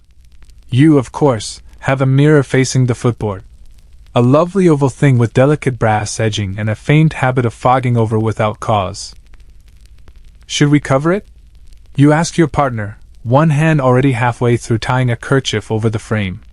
They consider. Would that offend the mirror? You frown. What's the worst that could happen? You both freeze. A breeze stirs the curtains. Somewhere, faintly, a spoon clinks of its own accord. You cover the mirror. Just in case. That night, you both double down on precautionary measures. Lavender tucked behind the ears, a circle of salt around the bedposts, and the addition of a pair of old velvet slippers at the foot of the bed, because someone somewhere once said ghosts hate stepping on plush. Just before lights out, you recite the protective rhyme. Mirror still, show no ill. Let our dreams be sweet and chill. Reflect not soul nor curious white. Just bounce back starlight through the night. There's a pause. Your partner adds also, don't be weird. Then you sleep. In your dream, the mirror does not misbehave. Instead, it becomes a window to a ballroom where couples dance in slow motion, all wearing nightcaps with embroidered moons. No one speaks, but the room is filled with the sound of turning pages, dream ledgers being leafed through by unseen hands. You spot yourself in the reflection. You're smiling, standing barefoot on a velvet rug, holding a spoon in one hand and a peach in the other. You wave at yourself. And your reflection, of course, waves back, then offers a wink so familiar you nearly laugh. When you wake, the mirror is still covered. You remove the kerchief with a flourish, half expecting it to reveal a message scrawled in condensation. But no, just your reflection, slightly rumpled, one eyebrow raised. Nothing spooky, you declare. Disappointing, your partner replies, examining their reflection for signs of eldritch approval. Still, just to be sure, you tape a small card to the back of the mirror frame. Please be polite and keep all reflections standard. Thank you. That evening, you sit together in the glow of 3 gently flickering candles and read up on the mirror's companion tradition, the east to west bed alignment rule. According to the scribbled notes in a 1647 herbal tucked inside Marguerite's ledger, beds should ideally run east to west. Allegedly, this was because the rising sun carried pure, dream-cleansing energy from the east, while the west absorbed any residual emotional chaos left over from arguments about socks. You fetch a compass. You check. Your bed runs precisely northeast to southwest. Your partner gasps. We've been sleeping diagonally all this time? You nod gravely. Emotionally adrift. Spiritually ask you. A decision is made. You will, gently and with no small amount of shoving, reorient the bed. What follows is a feat of domestic engineering involving 3 cushions, a mop handle, and a deeply suspicious cat who appears only to judge. Eventually, the bed sits perfectly aligned. East to west. Emotionally upright. Spiritually laminated. You both collapse into it triumphantly, limbs tangled, breathing hard but victorious. And though the room looks slightly smaller this way, it feels lighter somehow. Airier. More optimistic. That night you sleep with your heads to the east, and your dreams trailing softly toward the setting stars. In your dream you ride a goose. Not just any goose, a magnificent creature named Archbishop Beakerton. He wears a monocle and seems vaguely French. You're traveling across a sea made of feathers, headed west. The sun rises behind you and paints the feathers gold. You don't question it. Why would you?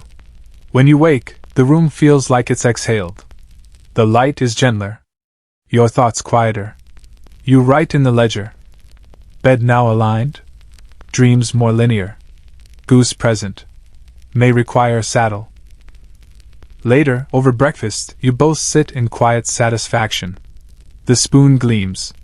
The mirror behaves. The bed is pointing in a direction approved by both the sun and Archbishop Beakerton. Shall we try whistling next? Your partner suggests. You pause. Isn't that the thing you're not supposed to do before bed? They raise an eyebrow. Depends. Are we trying to attract fortune or frighten away suitors? You sip your tea. Why not both? And so begins the next experiment in bedtime rituals, but that's a tale for another night. For now, you rest your hand on the dream ledger's gently worn cover and smile. Sleep is not just a pause. It's a playground. And you are slowly learning all its hidden games. You whistle. Softly. Tentatively. Like someone trying to call a goose that may or may not be cursed. The sound barely leaves your lips before you glance nervously at the mirror, now respectfully covered in a spare pillowcase embroidered with tiny lemons. Nothing stirs. The spoon on the bedside table remains inert, and Archbishop Beakerton, the goose of your previous dreams, has not materialized in a puff of feather-scented mist. Yet. Still, the air shifts. You whistle again. This time, a bit more boldly. Just a short melody. Something vaguely lullaby-esque but not too catchy, lest you summon the ghost of a Renaissance jester with unfinished business and a flute addiction. You've read conflicting accounts of bedtime whistling in the dream ledger. Some say it wards off evil spirits by mimicking their own screeches. Others believe it invites romantic luck or helps dreams arrive on time, like calling in a bus made of moonlight. And then there are the skeptics, Marguerite among them, who wrote in the margin, likely nonsense. But oddly charming nonsense. Historians still argue whether nighttime whistling was ever a widely accepted practice or simply a superstition circulated by early insomniacs with strong lungs and stronger imaginations. Your partner enters the room mid-whistle. Do I want to know? They ask, holding a plate of toast and suspiciously runny marmalade. Summoning fortune, you reply, trying not to sound too wizard-adjacent. I summoned a soggy breakfast. You exchange smiles, then both gaze toward the window, half expecting a mysterious visitor, or perhaps an almond pastry, to appear in response to your musical gamble. Nothing arrives. Yet. Later that day, curiosity gets the better of you both, and you decide to investigate the almond milk kiss ceremony, another dreamy ritual Marguerite filed under for lovers, lightweights, and the occasionally sentimental. It's a simple but oddly sweet tradition. Just before bed, each person drinks a small cup of warmed almond milk, preferably infused with a single clove and a hint of honey, and kisses the other's forehead. Supposedly, this creates a bond in dream space, leading to intertwined dreams and a feeling of being watched over gently by the moon herself. Skeptical but intrigued, you prepare the drink. The kitchen fills with the scent of almonds and spice. Steam curls lazily upward, catching the golden light like a shy ghost. You pour 2 cups, hand one to your partner, and sit cross-legged on the rug like a pair of overly sentimental druids. You sip. The warmth spreads through your chest, soft and nostalgic. Like a memory that hasn't happened yet. You take turns kissing each other's foreheads, laughing when your partner forgets to put their cup down first and nearly anoints you with honeyed milk. The room smells faintly of dessert and contentment. Sleep comes quickly. You dream of a garden. Not the kind with tidy hedgerows and signs that say keep off the parsley, but a wild, luminous garden lit entirely by fireflies. You walk barefoot, the ground soft with moss and something like velvet. Your partner is there, sitting beneath a tree with leaves shaped like hearts. You don't speak. You don't need to. You sit beside them and listen to the wind whisper lullabies in a language made of almond blossoms, You both wake at once, stretching in unison like synchronized cats. The air smells faintly of clove and contentment. That worked, you murmur. I know, they reply, already scribbling notes into the dream ledger. Almond kiss equals effective. Dream setting garden. Emotional tone, buttery. You add a doodle of a moon sipping tea. Later that morning, while dusting the edge of a windowsill that no one ever quite remembers exists, you stumble upon a tiny scrap of paper. It's faded and brittle, as if left behind by a very shy wizard. You unfold it carefully. The handwriting is delicate and surprisingly modern. In dreams where bread floats and geese speak French, do not underestimate the mirror. No signature. No date. Just that. You show it to your partner. They blink slowly. Maybe we shouldn't have covered the mirror after all? You both eye the linen-draped frame warily. That night you try something new. The counting sheep with noble titles exercise. You've read about it in a long-forgotten corner of the ledger, tucked behind an index card labeled assorted soothing oddities. Apparently, in certain Renaissance courts, especially those with surplus time and wool, people believed counting ordinary sheep was too dull to yield truly peaceful sleep. Instead, they counted noble sheep. Aristosheep, if you will. The process was simple. Assign each sheep a title and imagine backstory as you count. You begin. 1. Count Woolgar, recently returned from a duel over raspberry preserves. 2. Lady Fluffington, whose embroidery scandal rocked the duchy. 3. Sir Beauregard of the Eastern Hillocks, whose topiary sheep maze caused 2 minor wars and a wedding. By 14. Archbishop Eunice, you're giggling quietly into your pillow. Your partner mumbles, make sure they pay their wool tax. And with that, you drift into sleep, surrounded by a court of sheep with impeccable lineage and terrible judgment. In the dream, you are seated at a banquet. The table is long, stretching across clouds. Your noble sheep guests raise goblets of oat cider and bleat toasts in your honor. A harp plays. A single goose serves as the sommelier, describing the bouquet of hay-based wine with faint contempt. You dance with a ram named Baron Snuffle. He tells you secrets you forget immediately. You wake with a sense of calm so profound it almost makes up for the faint smell of hay in your hair. Your partner is already writing. Sheep count, noble edition. Most effective to date. Possible side effect, hay breath. You smile. The rituals have become more than superstition. Their language, play, and affection all woven together.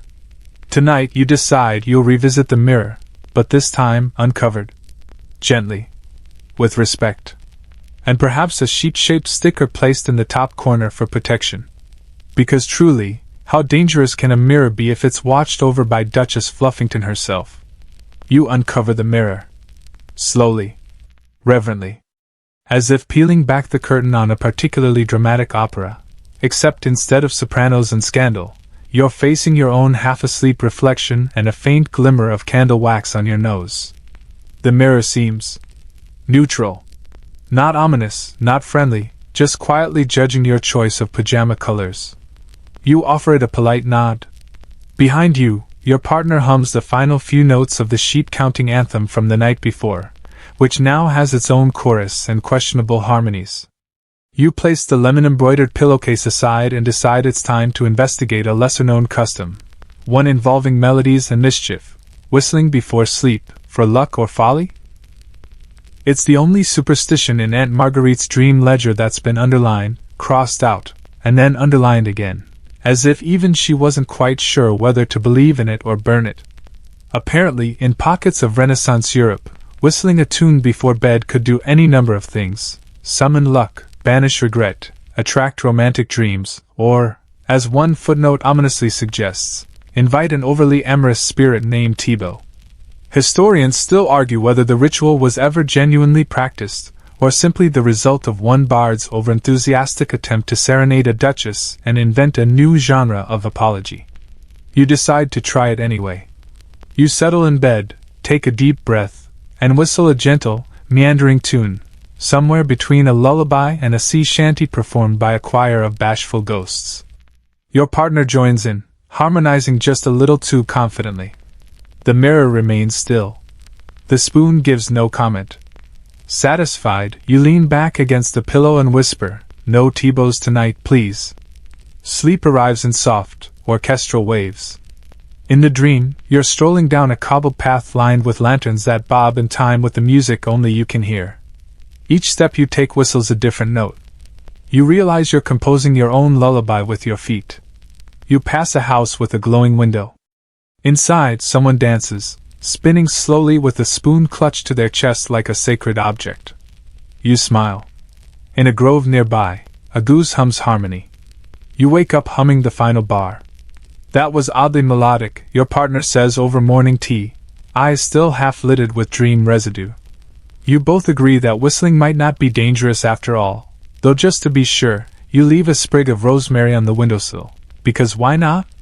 The air is thick with the sweet potential of another ritual, the almond milk kiss ceremony, which you revisit, this time adding a pinch of nutmeg, because your partner read somewhere, in a deeply unverified margin note, that it amplifies intimacy while warding off unwanted dream guests.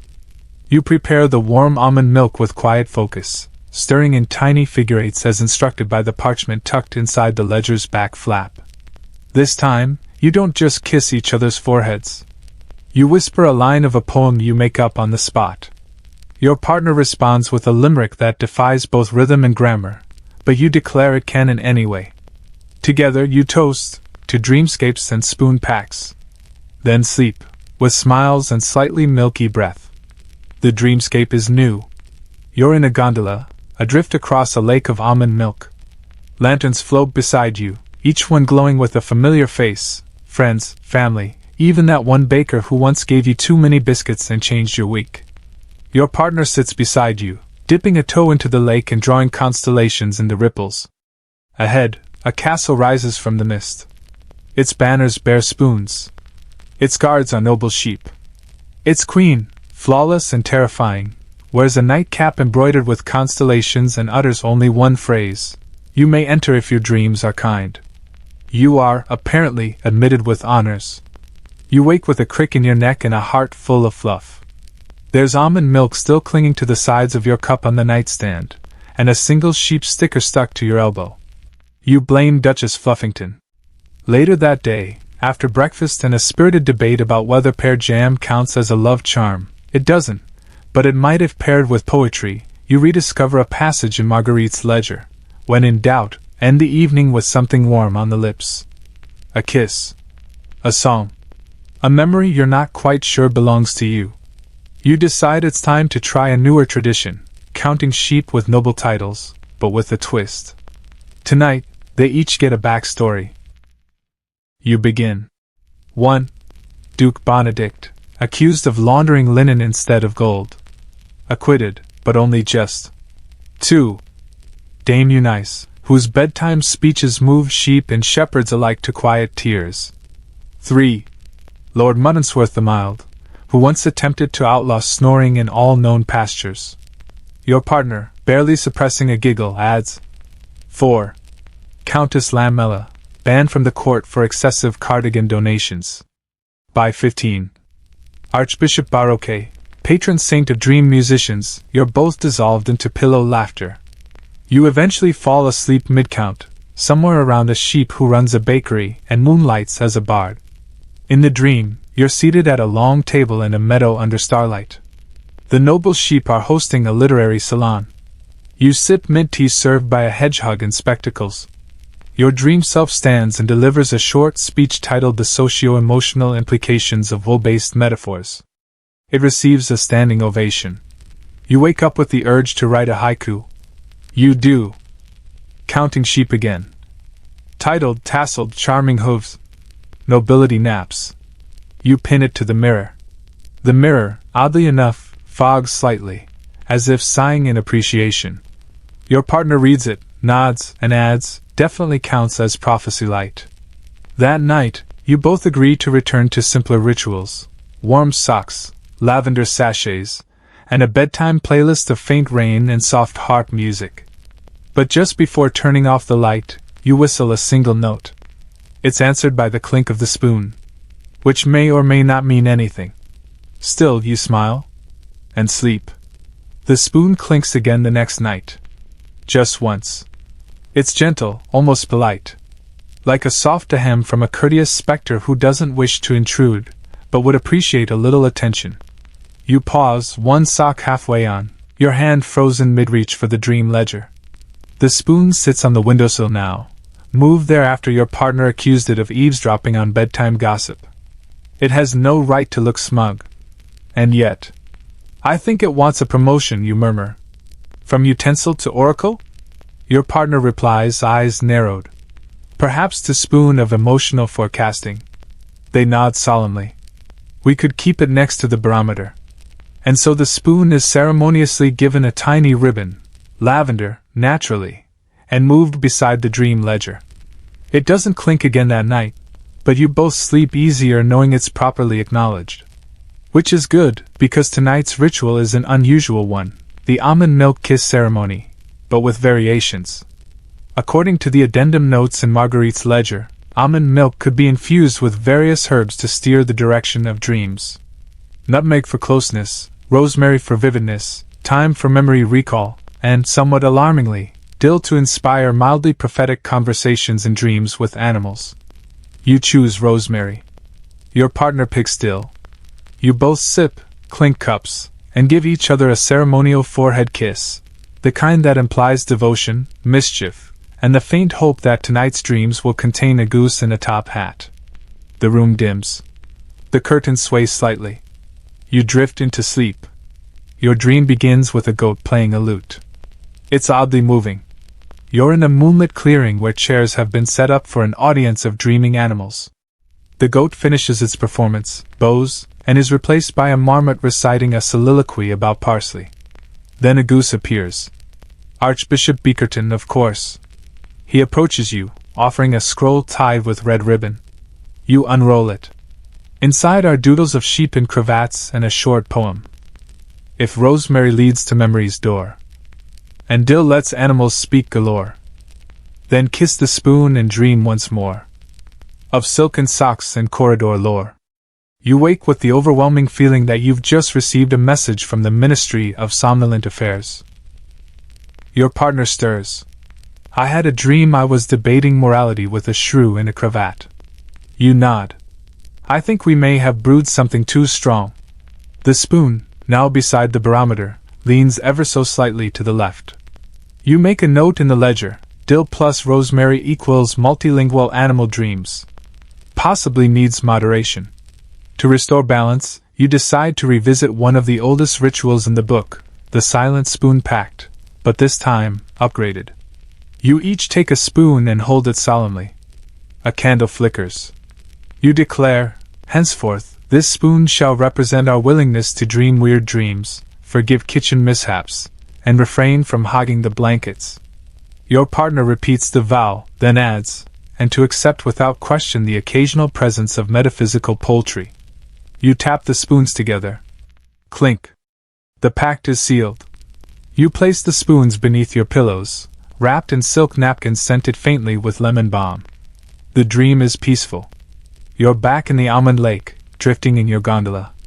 But this time, Archbishop Beakerton is rowing. He hums a lullaby that sounds suspiciously like the tune you whistled last week. You pass a floating library. A sheep waves from the doorway, holding a sign that says, "Return your dream books." You reach into your pocket and pull out a spoon. The sheep nods in approval. You wake with one arm tangled in a blanket and a sense that you've just been knighted in your sleep. The spoon under your pillow is warm. Breakfast is quiet and cozy, cinnamon porridge and a shared pear. Your partner doodles in the margin of the dream ledger. Spoon dreams equals gentle, whimsical, mild undertones of prophecy. Would recommend. That evening, you explore a new ritual listed in Marguerite's ledger under Curiosities of Domestic Sorcery. The mirror facing the footboard rule, revisited with compliments. It seems there was once a belief that mirrors could be trained to show kinder reflections, both literal and emotional, if spoken to gently before bed. The process is simple. Say 3 nice things to your reflection. One about your day, one about your appearance, and one about your dreams. You take turns. You. I made someone smile today. My hair is chaotic but charismatic. I dream of a picnic with a duck and lace gloves. Your partner. I remember to water the basil. My nose is statistically pleasing. I dream of finishing a sentence mid-dream without interruption from barnyard debates. You both bow to the mirror. It does not reply. But its surface seems smoother, more benevolent. You sleep that night with a curious sense of reassurance, like being tucked in by moonlight itself. Your dream takes place in a ballroom made entirely of reflections. You see yourself dancing, not perfectly, but joyfully. Every step is echoed in a dozen mirrors, each showing a version of you that feels true in a different way. Your partner twirls by, followed by Archbishop Beakerton wearing a sash that reads, Best Dancer, Foul Category. You wake refreshed. You glance at the mirror. It fogs briefly in one corner, as if suppressing a chuckle. The spoon leans a little more to the left. You shrug and add a sticker of a grinning sheep to its handle.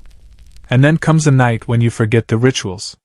No almond milk, no sheep names, no mirror affirmations.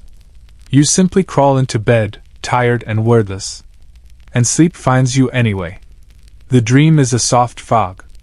A warm room. A familiar tune hummed by someone you love. You don't need a ceremony to find peace. But you're grateful for the ones that brought you here. You wake to quiet rain. And a spoon that, for once, remains still. You've decided it's time to go fully noble. You've tried sheep with titles. You've performed spoon-based diplomacy. You've nearly summoned a goose archbishop in your dreams. But tonight you set your sights on something truly distinguished, counting sheep with noble titles, formal banquet edition. According to a tattered page tucked near the back of Marguerite's dream ledger, wedged suspiciously behind a drawing of a turnip in a tuxedo, some Renaissance dreamers believed that sheep not only bore aristocratic titles, but also gathered once a year for a moonlit banquet in the subconscious.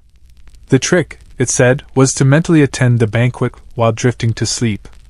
Each sheep must be named, seated, and described in formal banquet terms. You decide to commit. Your partner fetches parchment. You light a lavender candle. Name and title? You begin, quill poised. Baron Crumplehooves of Downeyshire, your partner replies, without hesitation. Likes squash soup, dislikes existential dread. You scribble dutifully. 1. Baron Crumplehooves seated beside a hedgehog poet named Sir Snuffleup. 2. Countess Ladybleed of the Silver Fold, wears lace ruffles and gossips and sonnets. 3. Sir Tufton of Bobbyshire, brings his own croutons. And so it goes. By the time you reach 17, Duchess Lambivine, who speaks only in metaphors and once fainted at the sight of mismatched table linens, you are already blinking more slowly. The candle sputters, the room smells faintly of honey, and your bed calls like a velvet throne. You climb beneath the covers and imagine your banquet seat, golden cushion, embroidered napkin, perhaps a dream salad prepared by a sentient carrot chef. Your partner whispers, "Don't forget to address the wooled ambassador with proper titles." You promise to curtsy, then let sleep gently whisk you to the gathering. The dream is vivid. A long, gleaming table stretches through a starlit pasture. Each noble sheep sits upright, dressed impeccably, ruffled cuffs, monocles, a few in tiaras slightly askew. You take your seat. The air smells of thyme and baked root vegetables. Lady Bleat recites a toast in rhyming couplets. Sir Tufton passes you a bread roll shaped like a lute. The hedgehog poet stands to share his latest epic, Ode to a Blanket Folded Just Right. The goose sommelier offers Dream Dew 93, a sparkling beverage from the orchard of subconscious longings. You raise your glass. To dreams. To sheep. To stories whispered on the edge of sleep. You wake with a grin and a faint feeling that you may still be wearing a metaphorical velvet cloak. Your partner is already writing, formal sheep banquet equals highly effective. Notes of parsnip. Sleep quality, luxurious. The spoon rests serenely. The barometer tilts toward deep slumber achieved. The mirror, half covered in lace, reflects a room brimming with the energy of imagined elegance. Later that day, While folding laundry with precisely 40% more care than usual, you stumble across an old nightcap. It's striped, with a pom-pom. Neither of you recognizes it. You hold it aloft like a forgotten relic from a far-off land. Is this yours? No, but it's clearly enchanted, your partner says. Look at that stitching. You examine the inside. A faintly stitched phrase reveals itself, tied in a hopeful knot. And so begins your next adventure, the secret code of nightcaps. As the legend goes, according to another smudged note in Marguerite's ledger, nightcaps were not merely decorative. Their knots, patterns, and even the way they were folded could communicate unspoken bedtime desires, moods, and requests. You tie your cap with a hopeful knot, one loop, a twist, and a small tuck. Your partner tries a restful curl, said to induce untroubled sleep and dreams about lemon pastries. The ritual becomes a quiet performance. Each evening, you present your nightcap like a letter to be read, knotting it carefully while humming softly. Some nights you choose a mirthful fold. Other times, a seeking loop. Your partner tries a mystery tuck, which turns out to be too mysterious. Neither of you remembers how it was tied. The results are mixed but delightful. One dream takes place entirely in a bathhouse run by squirrels in velvet robes. Another unfolds inside a massive library where books whisper gossip and mirrors blink politely. You wake up half expecting a squirrel to offer you a towel. One evening, during the nightly nodding, your partner hesitates. I think I tied mine in a conflicted double swoop. That's for decision-making dreams. You nod sagely. Then I'll match it with a clarity twirl. We'll meet in the middle. You sleep facing opposite directions, back to back, arms just touching, a tangle of knotted hopes and bundled thoughts. The dream that night is simple. Just the two of you, walking a shoreline made of pages. Every wave delivers a sentence. Every breeze smells like almond and ink. You wake rested. No theatrics, no barnyard bards. Just peace.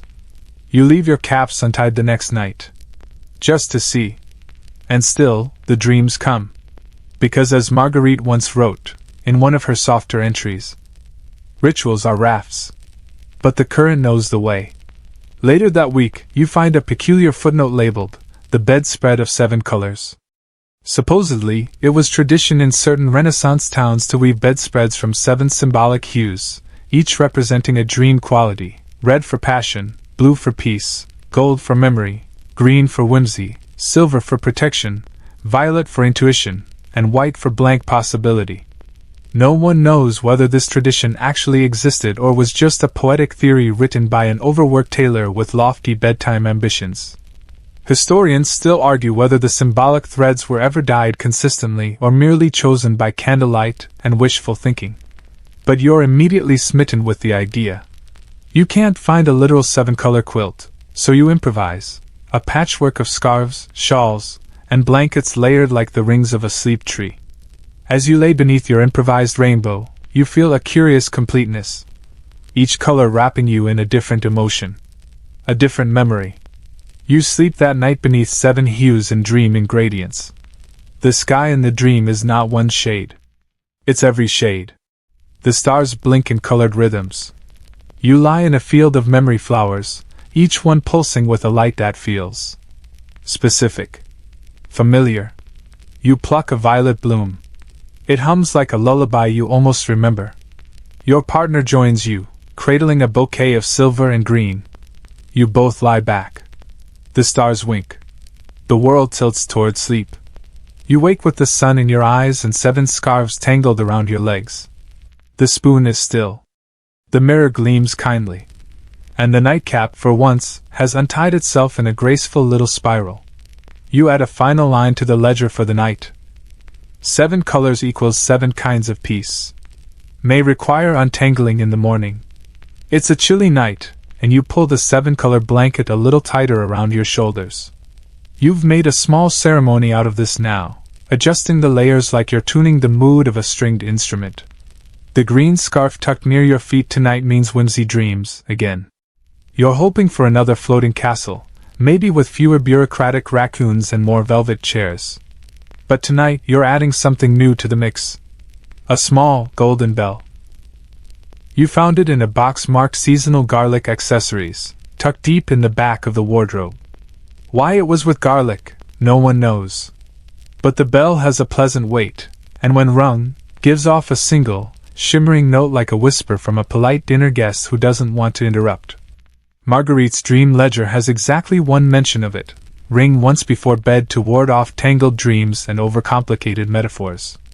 A noble goal. You place it on the nightstand, right beside the now ribboned spoon and a dried sprig of rosemary. The nightstand is starting to look like a witch's curated Etsy shelf, and you're not mad about it. The ritual is clear. Ring once, think of a single word, then let it fade into sleep. Your partner chooses honey. You choose library. The bell rings, and the sound melts into the soft, fuzzy hush of the room. Sleep doesn't arrive all at once. It rolls in, like fog over cobblestones. You feel it first in your fingertips, then behind your eyes, then in your breath, long, slow, and unhurried. The dream begins at a crossroads. There's no map, but you're not worried. The path to your left is lined with glowing jars. The path to your right smells faintly of cinnamon. You walk straight ahead, naturally, into a hedge maze made of books. Inside, you find a goose in spectacles running a lend encounter. No late fees, it says, honking softly. Just don't dream in dog ear. You nod solemnly and accept a volume titled The Art of Folding Memory into Teacups. It smells like honey. You find your partner reading under a lamplight that glows lavender. They've checked out symphonies for the spoon devoted. You sit side by side, reading by osmosis, because that's how dream books work. When the maze begins to dissolve, the goose bows and whispers, "Next time, try the cinnamon trail." You promise. Morning arrives like a particularly well-behaved sunrise. Soft light, warmer than usual. You both stretch in silence, blinking at the dream residues still clinging to the corners of your mind. "I dreamed I was a librarian for bees," your partner murmurs. "They were very punctual." You grin. "I borrowed a cookbook written entirely in spoon calligraphy." You check the bell. It glows faintly gold. 10 out of 10, you declare. Later that day, you make a pot of herbal tea, drop in a clove for mystery, and pull out the dream ledger. There's a page you've somehow missed before, the pillow pledge. It's simple. Before bed, you whisper a promise to your pillow, something kind, honest, or hopeful. In return, the pillow is expected to cradle your thoughts with gentleness and keep the worst dreams tucked neatly in its stuffing. You like the idea? It's absurd. And completely perfect. So that night, before crawling into bed, you lean in close and whisper, "I promise to be patient with the parts of me that don't make sense yet." Your partner kisses their pillow and says, "I promise to keep learning how to rest, even when there's laundry waiting." The room goes still. The air is thick with calm. No need for dramatics. No need for garlic stocking theatrics or embroidered bed scrolls tonight. Just a promise. And sleep. The dream is a quiet one. You sit in a garden, wearing pajamas made of starlight. Bees hum lullabies in the background. Someone, you suspect it's a dream version of Marguerite, hands you a pillow. It's warm. It smells like fresh linen and orange peel. You whisper your promise into it again. It purrs softly in response. The sky turns a deeper blue. You drift. You wake with your cheek still resting on the pillow, the promise echoing faintly like a kind sentence you're still trying to finish. There's a clarity to the morning. You yawn, you stretch, and you don't immediately reach for your to-do list. Instead, you reach for the spoon. Just to say hello? It stays silent, but somehow approving. Over breakfast, your partner suggests you write a new page in the dream ledger. Something personal. So you do. Our Rituals, you title it. You list them all: almond milk variations, the spoon pact, noble sheep naming, mirror affirmations, 7-color blankets, bell chimes, nightcap knots, and the pillow pledge. You don't call it nonsense. You call it tradition. That night you choose a simpler path. You read a story aloud, a slow tale about a baker who accidentally invents a dream yeast that makes people float 6 inches off their mattresses. You both laugh at the ending, and thus the village floated gently into bedtime, except for Herbert, who was too full of crumpets. You close the book, set down your tea, and glance at your partner. "Pillow promises?" They nod. You whisper, "I promise to be silly when needed." They reply, "I promise to never mock Dream Goose clergy again." You lean back. Breathe. Sleep arrives, not as a command, but as an invitation. And you accept. The dream is soft. You and your partner walk a trail lit by floating spoons, each glowing like a miniature lantern. In the distance, a castle stitched from pajamas waves you forward. As you reach the gates, a sheep noble bows and says, "You've been expected." Inside, a pillow waits. It hums a lullaby made from every kindness you've whispered into it. You curl up inside the dream. You float. You are safe. You wake later than usual. There's no alarm, no rooster, dreamy or otherwise, and no clattering spoon today. Just the soft weight of blankets layered like pastries and the faintest scent of lavender still clinging to the room like a sigh. You turn your head and find your partner already awake, staring contemplatively at the ceiling. "Dream?" you ask. They nod slowly. "I was a pastry chef, but for pillows." You blink.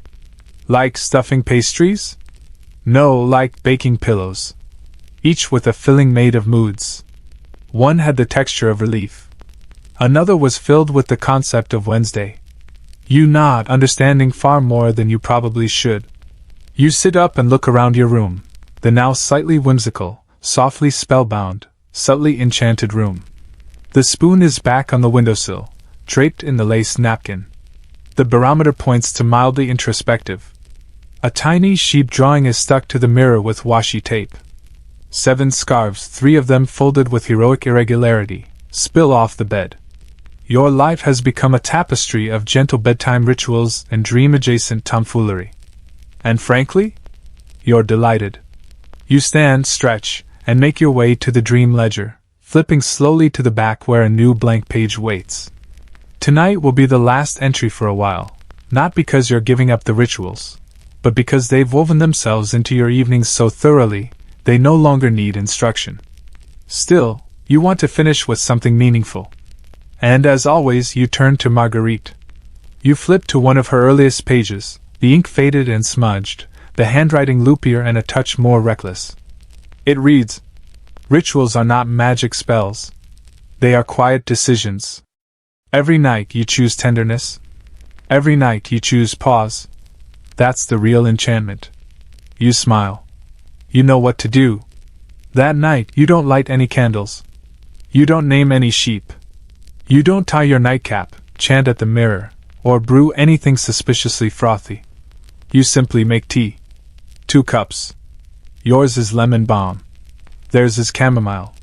You sit on the edge of the bed, cross-legged and content, and raise your mugs in a toast. To dreams. To silliness. To Marguerite. You drink in silence. Then you both crawl under the covers. The spoon doesn't clink. The bell doesn't ring. Even the mirror is quiet. But the air is soft, and the bedspread feels like a friendly cloud. You lean your head against the pillow and whisper one last promise. "I promise to keep dreaming, even when it's harder." And you sleep. The dream begins in a library shaped like a spiral seashell.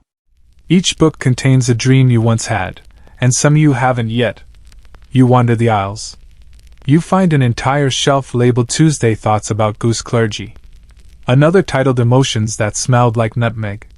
You pull one volume and it opens to reveal a room where everything is made of memories. Chairs formed from favorite conversations, curtains stitched from inside jokes, a teacup that hums the tune your mother once sang when folding towels. You sit in the memory chair and look out the dream window. Outside, it's snowing. Each flake lands softly and becomes a sheep in miniature formalwear, adjusting monocles, carrying scrolls, mumbling about banquet seating. You laugh in your sleep. The pillow catches the sound and tucks it away for later. You don't wake with a start. You rise slowly, like fog lifting from a lake. Sunlight spills gently through the window. The spoon has somehow rotated precisely 23 degrees.